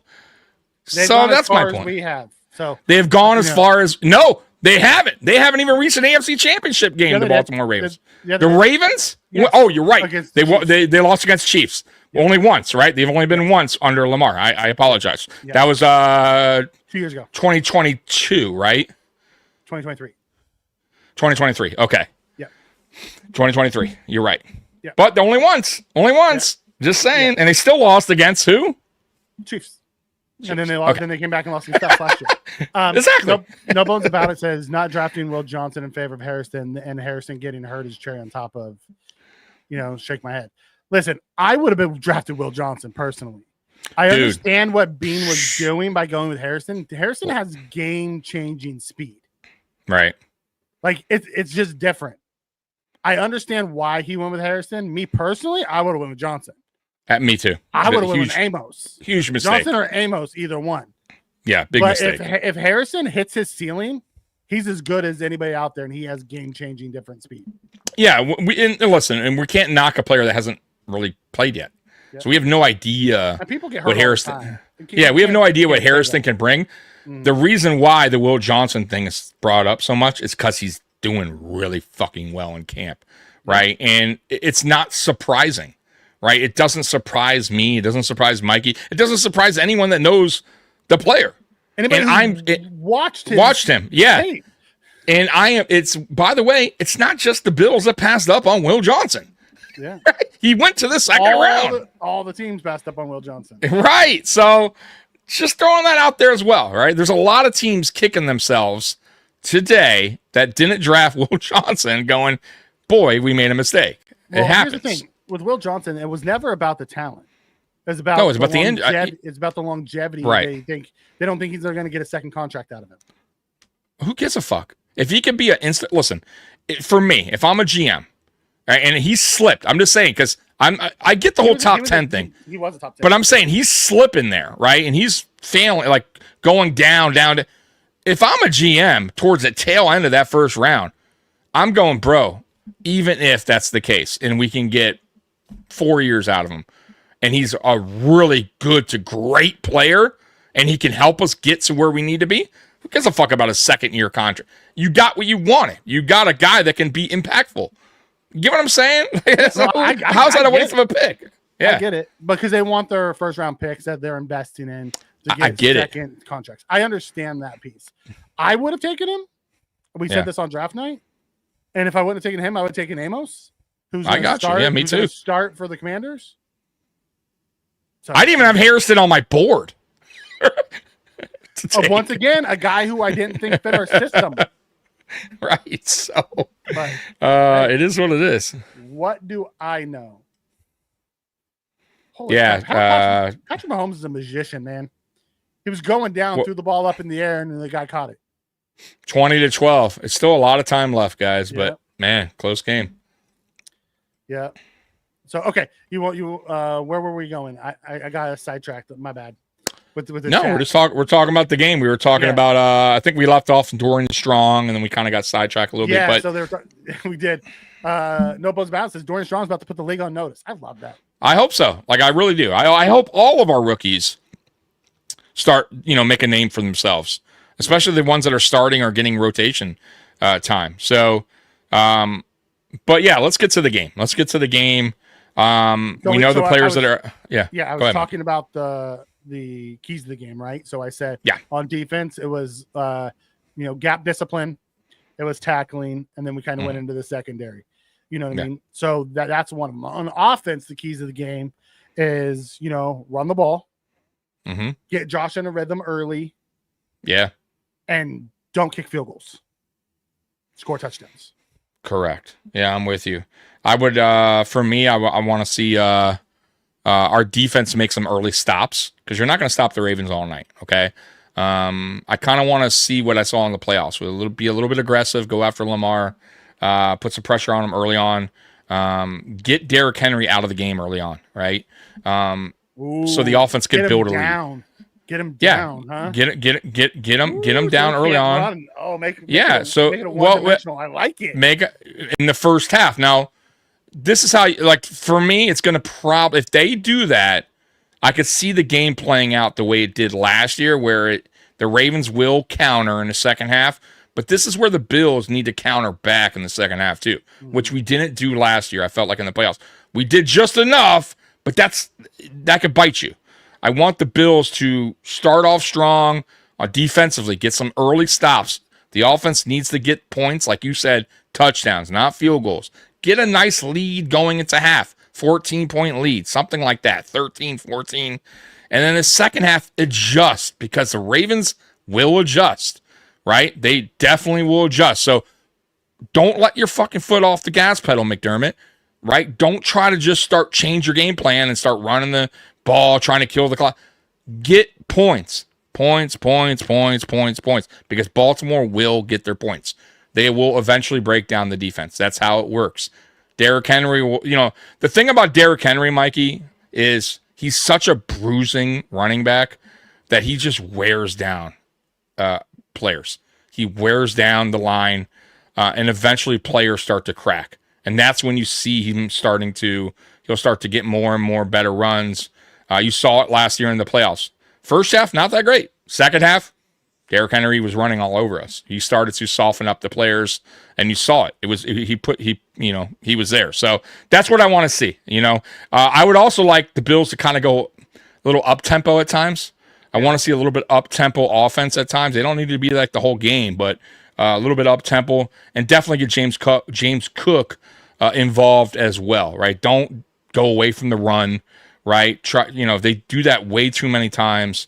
Try to play a balanced kind of game, and I do think we win this game, Mikey. Yeah, I'm with you on that.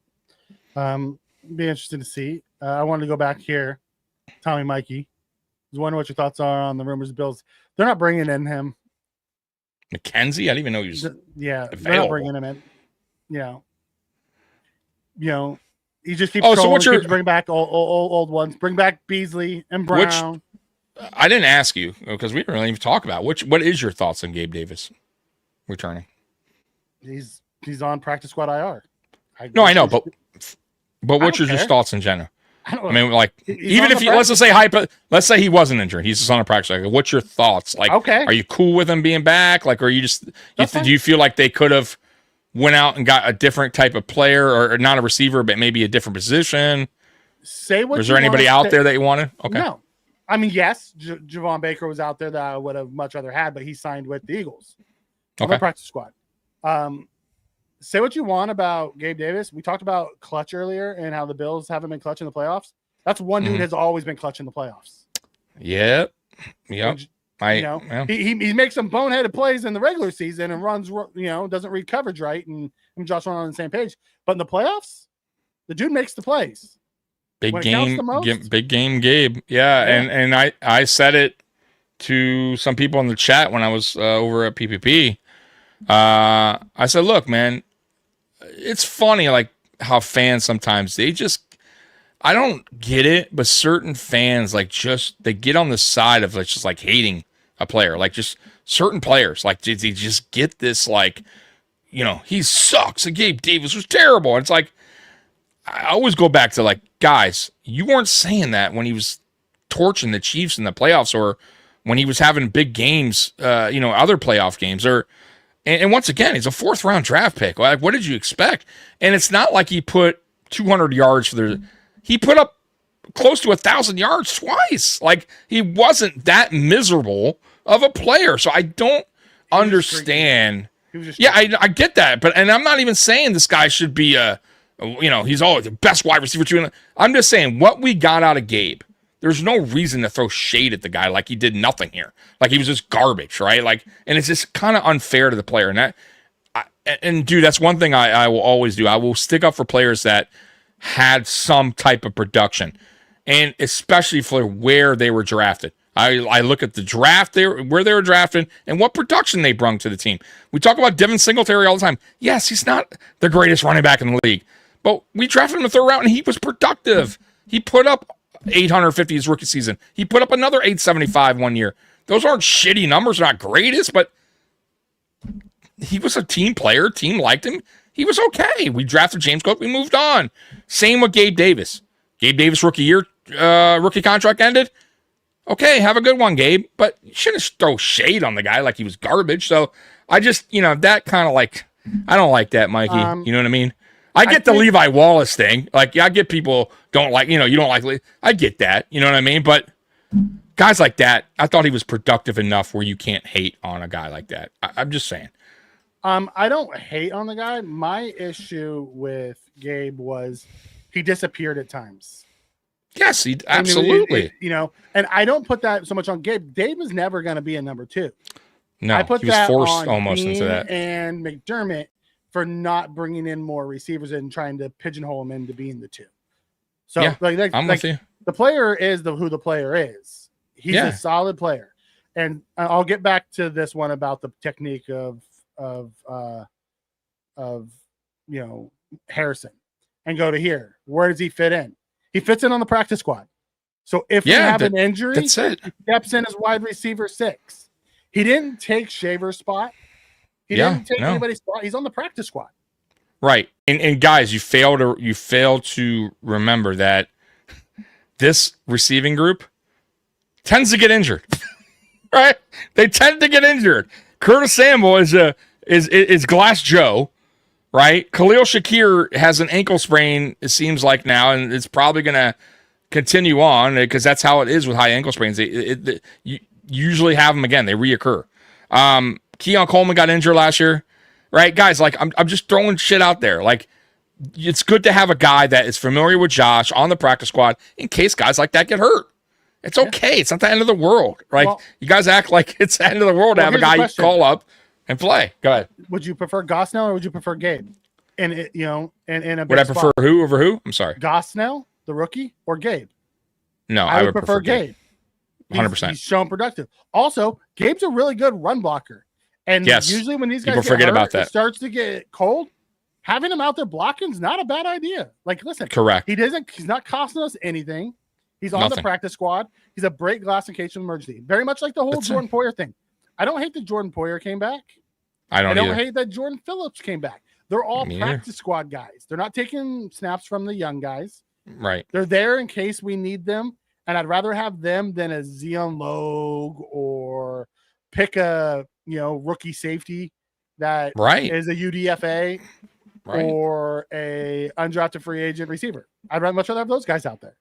Absolutely.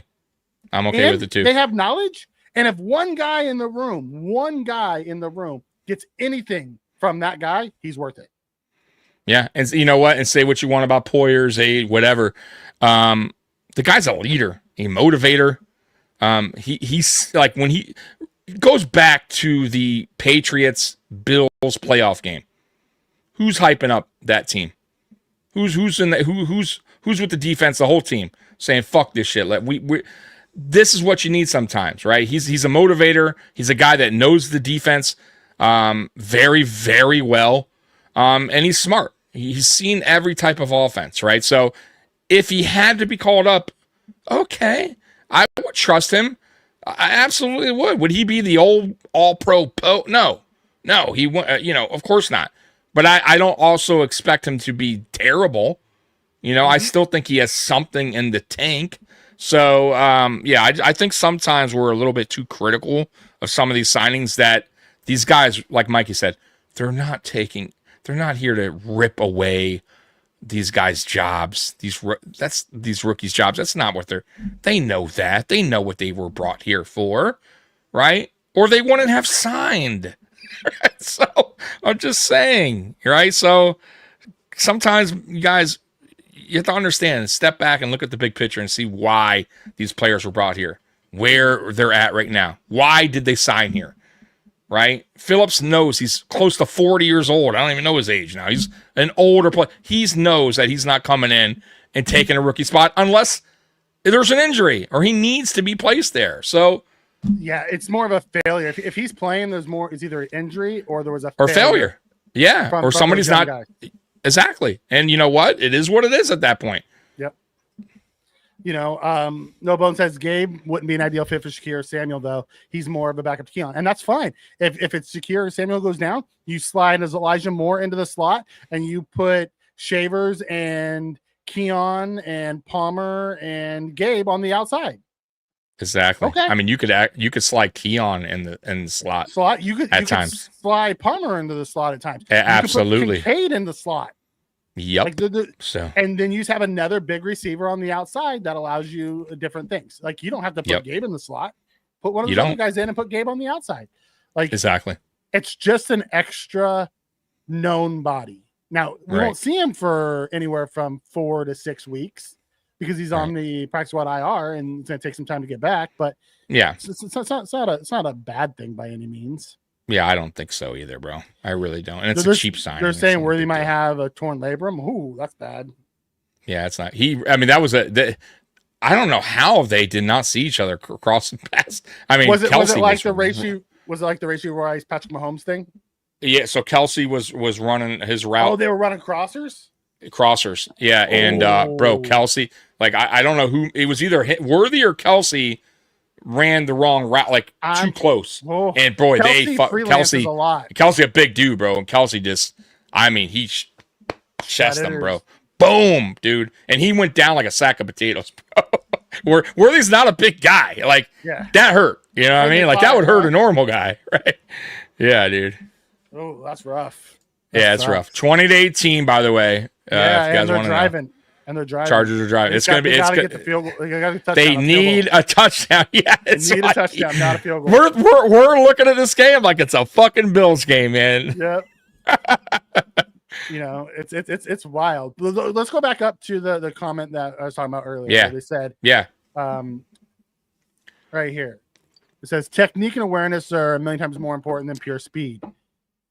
What makes you think he doesn't? If you watch some of his tape coming out of college, his awareness was fine. He's a ball hawk. Technique could you probably use a little bit of work, but his speed helped him make up for it. But awareness, he was fine. Like he was a ball hawk in college. Yeah, so, yeah.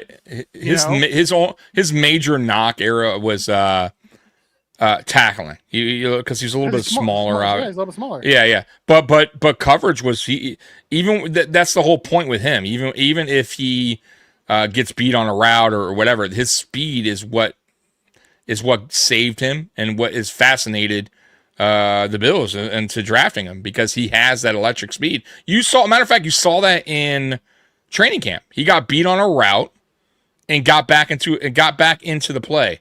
If you go back, watch some of his college film, man, there was a play where he got beat big time, Mikey, and he intercepted the ball. He's that fast. He touchdown? All right.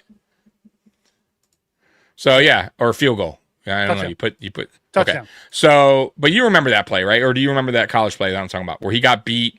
Yeah. The guy was at least 5 yards. It's Isaiah Bond. Bro, he broke on him, bro. Yeah, it was amazing. And nobody. There was two of them like that. There was the interception one where he was running across the field and he was trailing, baited the quarterback and picked it off.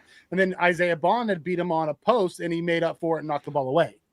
Yeah, there was one dude he took it to the house. Like he literally, he was so far away. They baited him. Yeah, it was crazy, bro. It was crazy. I mean, and you can't like he hit the NOS button in a car race. Right.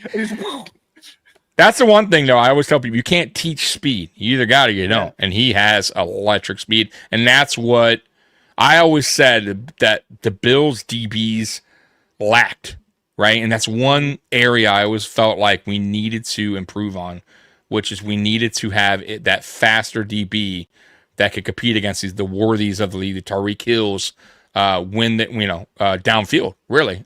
So that's why they drafted, I think, him. So, but you got to stay healthy. At the end of the day, you got to be on the field. Yeah, Justin Herbert starting to carve these guys up. Starting to get worked up. 27-18. Jeez, 5 minutes ago. 2 touchdowns to Q Johnson, the wide receiver bust. I couldn't catch for the first 2 years. And I'm sure a lot of people picked the Chiefs to win tonight. I mean, it's not over, but it's getting close. 5 minutes to go. They need to have a quick score, a stop. And a field goal. Yeah. And a stop. Which They need a turnover potentially too. I mean, or a quick stop or a 3 and or a out. quick, yeah. And the Chargers are more than depending on how fast their drive is here, though. Yeah, they're going to be killing that clock, right? The clock right now is their worst enemy. So let's see. But you're right. They got to score quick. Touchdowns big. I'm almost thinking, dude, depending on the time, I'm always for the field goal too. If you're in field goal range, because you're going to have to get a touchdown regardless, or a field. You know what I mean? If you get in field goal range, take the field goal quick. Yeah, Kick exactly. it off, try to get the stop. You got your time. Yeah, don't fuck around. Because I see teams, Mikey, they do it so much where they need a touchdown and a field goal, and they'll fuck around forever trying to get the touchdown. It's like, bro, kick the fucking field goal. You have to play defense here. Like, yeah. So I don't get sometimes some of these coaches, man. Ooh, that's rough, Kyle. Because I have Allen gonna double stack Keon and Shakir. I have Jacoby Myers, but I think the stack will work out. I had Pickens last night, and now with Worthy out. It's some games that's going to work out really well. Some games it won't because, in this offense, Josh throws to who's open. That's the one difference since we traded Diggs. It's no longer, Diggs and Davis. Yeah. Because Josh threw a lot of picks trying to throw to those guys when he shouldn't have been. Absolutely. Yeah. Forcing the ball. Yep. Mikey, I did want to tell you something real quick. I know it's not Bills related, but it's kind of Bills related. So, I don't know did you watch the Hurricanes Notre Dame game last weekend or no? Sunday night. I got the highlights. Sunday night football. Okay. Great game, by the way. Really good game. Came down to the wire, right? So 2 things. The Hurricanes had the ball on offense, and they had to score, right? To take the lead. And instead of doing what they were doing, they played conservative. They went for the field goal, right? Typical what we do, right? The conservative, which I can't fucking stand. But what they did right and what we don't do right is Notre Dame had a little under 2 minutes with the ball, and Miami played aggressive fucking defense, bro. Pressured the shit out of Notre Dame's quarterback, and ultimately that's what won them the game. And that's what I want to see this team do, and games that are tight down to the wire, right? I want McDermott to stop playing scared football, and like that game. I was like, please don't do the whole soft zone. We don't want to give up a big, because many teams are guilty of that. But bro, they attacked. They fucking attacked, and when you attack a quarterback, they're most of the time making mistakes or throwing the ball. And boy, they ended the game just like that, bro, attacking them. And that's how you do it. Sacked them, last play of the game, no time, game over. That's how I like it, man. I hate that whole soft zone, let the team go down the... Dude, play your fucking game. Get aggressive. I don't even mind if you lose, you lose. You know what I mean? But at least attack. Go down swinging, man. And I hope McDermott eventually gets that. And if he gets that, Mikey, I'll tell you what, man, I think then we definitely have a chance. If he gets out of his comfort zone on some of these games and just attacks, man. You're 9, brother. Yeah, I get you. But I want to see that this year. I want to see that attack style. Let's do it. Both offensively and defensively. And maybe it's the attack style with Nielsen there that helps that I hope so. Figure it out. Because I will say this is probably our best D-line we've had since the early days. I believe, yeah, I'm with you. And they're younger. The Kyle Williams, Jerry Hughes days. This is the best D-line we've had. Good rotation, young rotation. Yeah, I'm totally with you. And a really good coach that's coaching them up. We don't know what it is yet. I shouldn't say it's the best. True. On paper, it seems like, it seems like it has the highest upside. Potential. Highest potential. Yeah. Because you're right. They haven't played yet. We don't know. That's why I'm excited about Sunday night as well.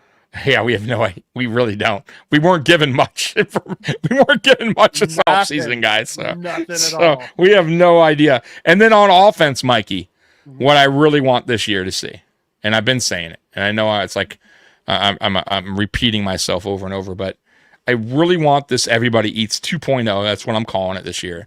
I want Joe Brady to really focus in on his player strengths and use them properly in the offense. start getting a little bit more creative for each player. Start calling different plays for different players, right? If you got a speed guy, use him as a gadget guy once in a while. Get some jet sweeps going. Get some pop passes going. We saw a little bit of that in the preseason. I hope that carries over. I really do, because I do think that I do think the everybody eats really could work well if he does that. Like, and it worked well last year. I'm not even hating on it. We were what, second or third in scoring? Like, we were a good top 5 offense. Like, but I also feel like it could get better. And this offense here with these players that we added, with Palmer, with Moore, with Keon Coleman his second year, right? And Shakir getting better. I really feel like this offense can really be even better, which is really scary if you think about it. If we were a top 3, top 5 offense. So I just want them to be a little bit more creative, right? Stop being so predictable. And I think our offense will really look good. It'll go down flawless. The defense is what I think we're all waiting to see what happens, right? That's the biggest, because I really don't think the offense is going to be a problem. I think the defense is what everybody right now is going, what is it going to be? What are we expecting, right? We Bad, ugly, good, great. Right? We assume the offense is going to look like what it did last year. Exactly. Except maybe with a little bit extra. And then we're waiting to see what the defense is. Exactly. It says, should I double stack or should I do one with Myers? I would do one with Myers. I wouldn't double stack. Oh, especially week 1, I wouldn't double stack. Fantasy, they're gonna miss you this year, man. That sucks. Maybe next year we'll figure something out. But we out of memory to our buddy upstairs, Howie. Rest in peace, brother. Great dude, love that dude, man. But yeah, took the year off out of his memory. So maybe we'll do it, like I said, the following season. But Mikey, quick question for everybody here. I think I asked you this before, but I'll ask again. What are you eating? What is your game day or game night? Snacks, Depends. And main course. What are we talking about? Depends what time the game is. Because I got mine. All right, go ahead. Depends what time the game is. So if it's a 1 o'clock game, that's a 10 o'clock game for me. Oh, early. So I'm making it a homemade biscuits and gravy. Oh, see, you know what? People get so offended, and you're probably going to get upset at this. I can't stand biscuits and gravy. That's fine. Ugh. No, but people get so like, what? Like there's I just do not like certain them. Foods I don't like either, and people are like, "What? You don't like them?" I'm like, yeah, you do you. No, I you get like it, but people are. For me. It's like, damn, like what? 95% of the world likes. Is it the consistency of it, or just have you not had good biscuits and gravy? No, I've tried them multiple times from different places where people are like, "Oh, you got it the best," and I've tried. Like, I'm never the person that doesn't try a food. Even if it looks gross or whatever, like I always try something. Is it the country gravy? I just don't like the mixture. I don't like the combination. That's fair. Some people don't. Yeah. I also like chili and macaroni and cheese. See, no, I wouldn't. Some people don't. But you know what? I've never tried it, so I'll take that back. It doesn't sound good, but I would definitely try it because I could like it. Patrick Mahomes off his back foot, Josh Allen it about 55, 60 yards downfield to a wide touchdown? Open guy. No, down Red to zone? the 7. Yeah, but look at the clock. Look at the clock. Yeah, that's they not good. Score like here. Yeah, because they still have 3 timeouts. True, you could stop them 100%. Batted down. Good play. Ooh. All right, so that's your 1 o'clock. So my 1 o'clock, my snacks during the game, I'm usually full and I don't eat. At my 1 o'clock. Okay, so 1 o'clock, just breakfast, basically. Yep, just breakfast. If it's a primetime game, so it's a 4. So say it's the game of the week, 4:25. I'm usually doing pizza and wings. Pizza and wings. Okay, mild, hot, barbecue. I actually eat them oven roasted. Okay, like it. Okay, so no, just oven roasted, no flavor on. No, but it's like oven roasted butter wings. Okay, roasted butter. I love the taste of chicken wings. Now, do you dip them in anything? Blue cheese? Not normally. Not normally. Straight up if wing. I do. It's usually hickory smoked and brown sugar. Okay. Barbecue sauce. Okay. It's California. They don't have good blue cheese out here. I know. I'm in Michigan. I search high and low for good blue cheese, and honestly, the best one I found, which is crazy, is Ken's chunky blue cheese. And yes, I know you guys are like, Ken's. It honestly isn't terrible, but the best blue cheese comes from Buffalo. I've been there. I know it. When I went in 2018, I went to a restaurant. They made their homemade blue cheese. And it's night and day. But okay, before I answer this next question, and I have it saying it's fourth and goal. Are you kicking field goal? Okay. Are you kicking field goal? Yes, field goal right now. Okay, they are kicking the field goal, but Yes, would you? 100%. Yes, because they're like they're like the 5. Yeah, you can't fuck around. Yeah, 4th and goal too. By the way, Travis Kelce was wide open for a touchdown. Patrick Mahomes missed him. It happens, but you got to go field goal here. You have to. Okay. You fuck around here and you don't get it, it's game over. 100% game over at that point. All right. Now, if Prater, if their kicker misses it, then they're fucked. Nope, he made it. He made it. Okay, so now you're down 6. Yeah, that's nothing. And there's time. Plenty of time. Plenty of time. Yep. Yeah, exactly. So, and the 2-minute warning. So, yeah. Really, technically, they got how many timeouts right now? 3. They got 4, really 4 with the 2 minute. Yeah, so plenty of time. So here's the thing: the Chargers can't get complacent. No, they gotta get aggressive.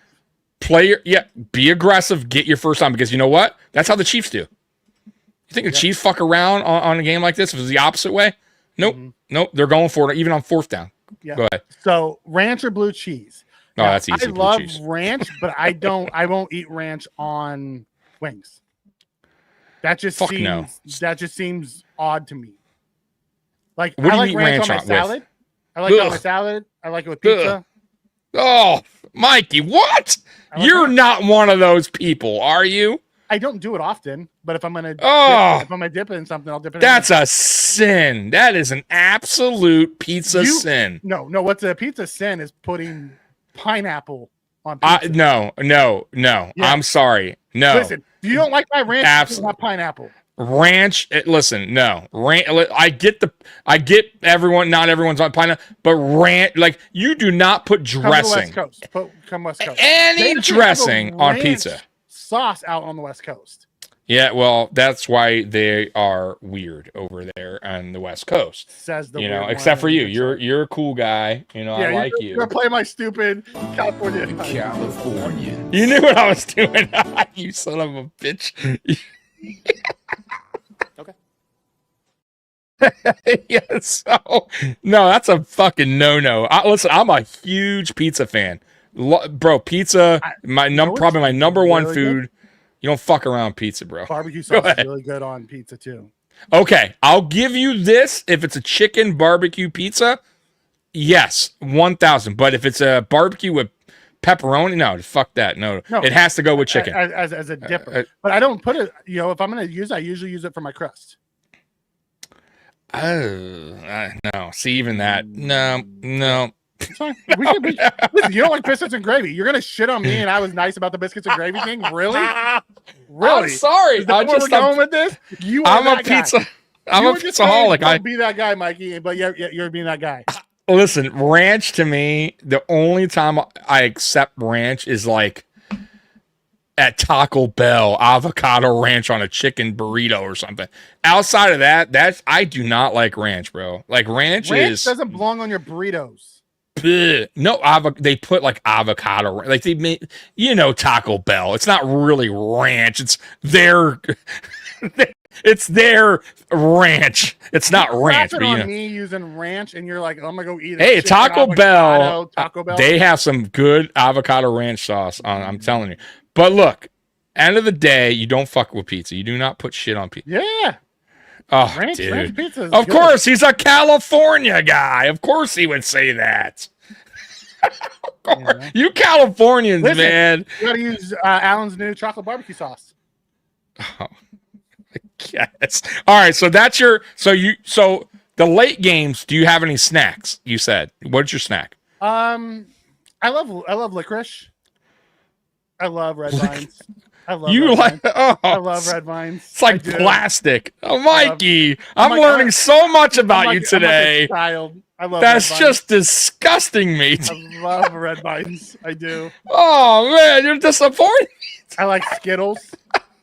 See, okay, now we're cool again. Now like we're Skittles. starting to be cool again. My All right. favorite candy is Reese's Pieces. Dude, Reese's. All right, now we're friends again. Mike, Reese's Pieces are fucking phenomenal. They're not even talked about enough. They're so good. They're so good. I'm with you. Call. Such a good play call. Play action. Hit the tight end for a first down. First down?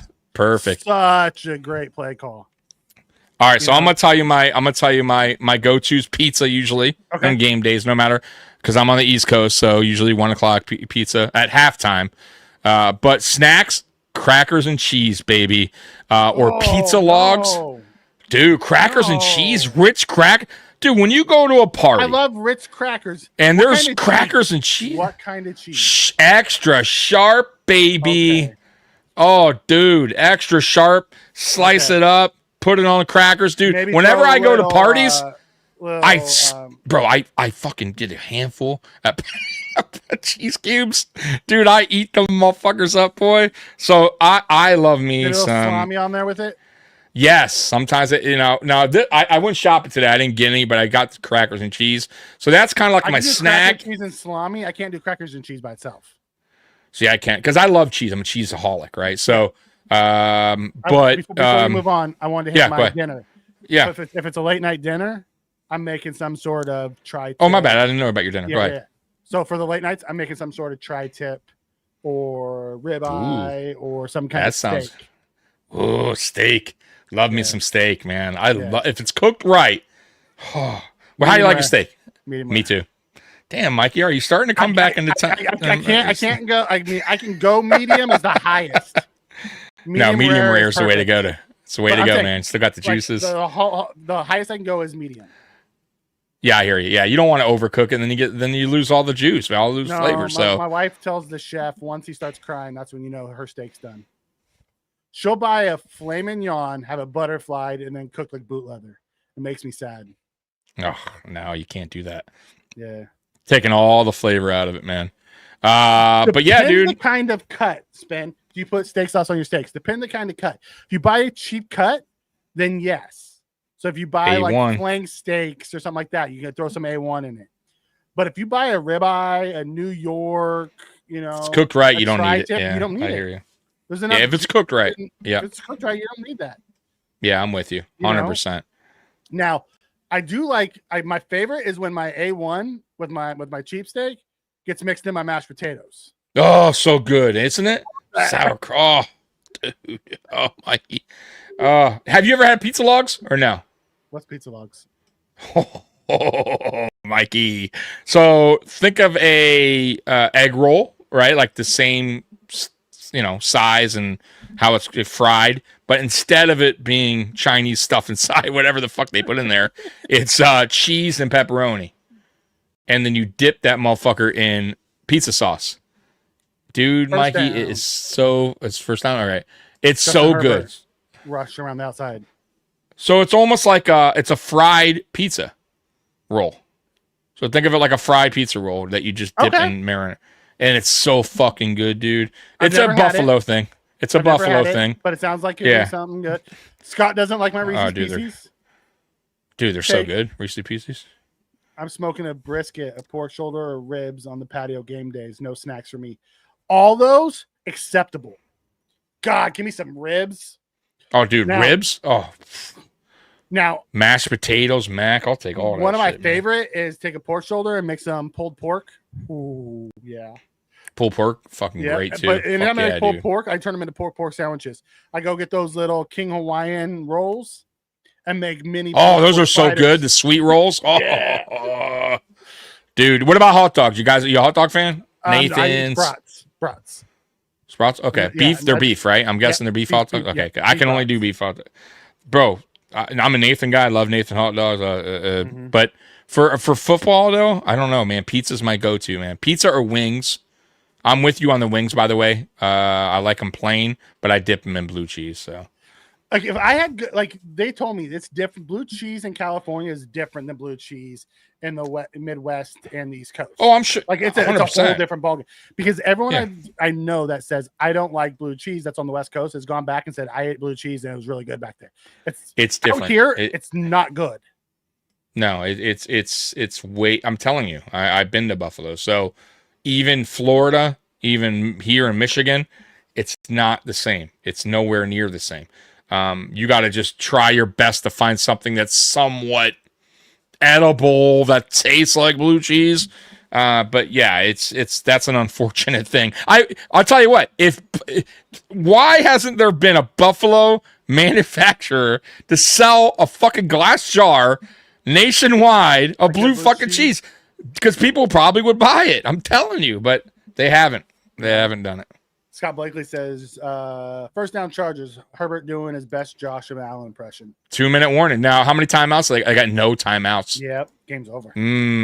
That might be it, folks. Unless something crazy happens. One more first down. Yeah.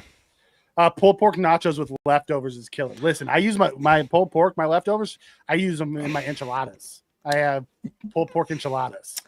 I'll tell you what, nachos are a great appetizer too. Nachos and cheese, I'll make nachos as my appetizer, and then I won't eat my main. But that's a problem too, right? You fucking fill up on the motherfuckers. I'm with you. Yeah, I'm with you. Oh man, dude, I can't wait till Sunday, bro. Getting ready. Oh, by the way, real quick too, guys, because we're about to wrap this up. We've been on here over 2 hours. So tomorrow, AFC Shakedown is at 12. You don't want to miss that. And Sunday, the pregame is at 6:30. It's the Reese Sweet Tea pregame show. Aramis is actually going to be on location in Buffalo with the Reese Tea tent, interviewing Bills fans as well. That's going to be awesome, bro. So on site, Mikey, at Bill Stadium, you're going to get a pregame on Mafia Sports Report. So you're going to see it all. You're going to see Bills Mafia hyped up at the stadium. You do not want to miss that. We go live at 6:30, me and Aramis, and he will be live in Buffalo at Highmark Stadium. And that's Sunday. And then obviously me and Mikey post-game right away. Right after the game ends, we will be here live. And then obviously Monday night is our first Monday night uncensored at 10:15. You don't want to miss that either. And that's basically the next couple days, 2-3 days of podcast here on the network. So don't want to miss it, guys. Yep. And before we get out of here, we'll finish up the comments and then we'll do our prediction and do our X Factors. Real Men of Genius we didn't do yet. So go ahead. Little Ant-Man wants to know, is it weird to like the edge of your ham brown? I like it. I like ham. Yep. I just like ham. Ham is damn. You're right. Ham's damn good. It's so good. It is fucking great. Yeah. I rarely put salt and pepper on my steaks outside of the seasoning because if it's done right, you don't need to. You don't need to. Yeah. Game, set, match. The Chargers beat the Chiefs. It's over. 27. Yeah. Good for them. Good for them. Tranquil and Chris Jones were arguing on the field because Tranquil lost contain on the Herbert run. Oh shit. Well, it happens. That's why 18 weeks season. Yeah. So, okay, let's do the game prediction, and then we'll do our X factors for the game. Yeah, go for it. As you know, it's offense and defensive, and then we'll do real men of genius, and then we'll get out of here. So, game prediction. I think I had us losing week 1 in my season prediction, but I'm not going to have us losing in the game. I like it. I have it 27-24 Buffalo. Close game, which probably going to be. I don't hate the score at all. Okay. I'll go a little bit higher on the score. I'll go 31-24 Buffalo. 31-24 Buffalo. I'll even take it a step further. Oof, geez, step further. The Ravens are going to have the ball down 27-24, and we're going to get a sack to close out the game. I like it, and that would be a great stamp on, or at least a great look on this defense and what maybe you're talking about attacking. we could see. Yeah, I'm with you. That'd It's be a gonna great way to end it. Groot, it's going to be a Bosa. It's going to be an Oliver. It's going to be one of them's going to get home to end. I want to hate it. I want to hate it. I hope it doesn't come to that. Right? Ask AI who's going to be the sleeper team of the year. Ooh, that's a good Ask AI question. Yeah. Let me. Yes, I said it. I said Bosa.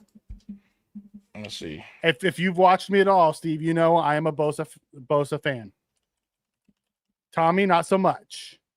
No bones about it says Bills by at least a touchdown. Okay. I'm okay with that too. So while you're pulling that up, I'm going to do the X Factor. On offense, it's going to be Keon Coleman this week. Ooh, I like that one. On defense, it's going to be Matt Milano. A healthy Matt Milano. Okay. Milano. Okay, I like both. Offense, I'll go. Because remember, guys, there is a rule to this. We can't pick Josh Allen. Yeah. Right? There is only one rule to the X Factor that we can't pick Josh. Because he's the X Factor every week. Right. So I'll go. Guys, you know, I was going to go Keon Coleman, but you already said Keon. So Josh Palmer. I'm going to go Palmer. Hey, boy, he's speaking. I'm going to go Palmer on this one. And then on defense, I am going to go. Would you like Coleman? Because I have someone else I can go with. I like Coleman. Okay. You go Coleman. So we're going to do a trade. We're going to do a trade. And I'll trade and go with somebody else. Okay. I'll go Coleman. Go ahead. Who's your offense then? Since we are traded. Kincaid. You have Kincaid? Okay. So I'm Coleman, you're Kincaid. So on defense, I'll go. This is tough, man. I'm going to go. I hate to do this. Who'd you go? Who'd you pick? Joey Bosa. Milano too? Joey who? Say that again? I didn't quite hear you. Who'd you say? Joey Bosa. Joey Bosa. Yeah. Bastard. Who's the X Factor on defense, Tommy? Give it to me Whoa. one more time. Whoa. Joey Bosa. That's right. Oh, my God. Joey I can't believe I said it. Bosa. I can't believe I said it. Kincaid Milano. That's right. Spin that. Those are my X Factors. You know? X Factor is Tyler Bass because he won't be kicking. Right. That's a great one. Oh my God! That was a very good game in Brazil. That was a very good game. Yeah. Yeah, I didn't watch it, but yeah, it looked like a good game. Okay, so here's a sleeper. You want to know a sleeper? The Chicago Bears stand out as a strong candidate. They're saying, yeah, it's the Bears. They're saying. Predicting the sleeper team. Yeah, sleeper team. They were predicting that last year too. I mean, that's what they're saying. Okay. Based on available insights, the Chicago Bears stand out as a strong candidate. So that they're going with the Bears. Okay. I know. I don't know if I'd pick them. I think they'll be better. You know who I think is going to be? The Cardinals. I'll tell mine. I think the Panthers have a good chance of being a sleeper team. Because I think what you saw last year at the tail end or the second half from their quarterback, I thought he definitely looked a lot better. And I wrote him off. I'm not going to lie. I didn't think he would. I thought he just wasn't fit for the NFL. He's undersized, but he played pretty well. And I think they just got back. Is it Thielen that they got back? Over in Carolina, I think he returned, right? Thielen? Yep. And Thielen, bro, he was making plays last year. So, yeah. Ooh, I like this one. Titans. Cam Moore, baby. I'm excited to see him play this year. Very excited to see what he does. I know you are. Cam's the man. Cam is the man. You love your you. All right, what's next? Real Men, and that's it, right? Real Men, and then we're out. All right, here we go, guys. Real Men of Genius coming up right now. Here we go.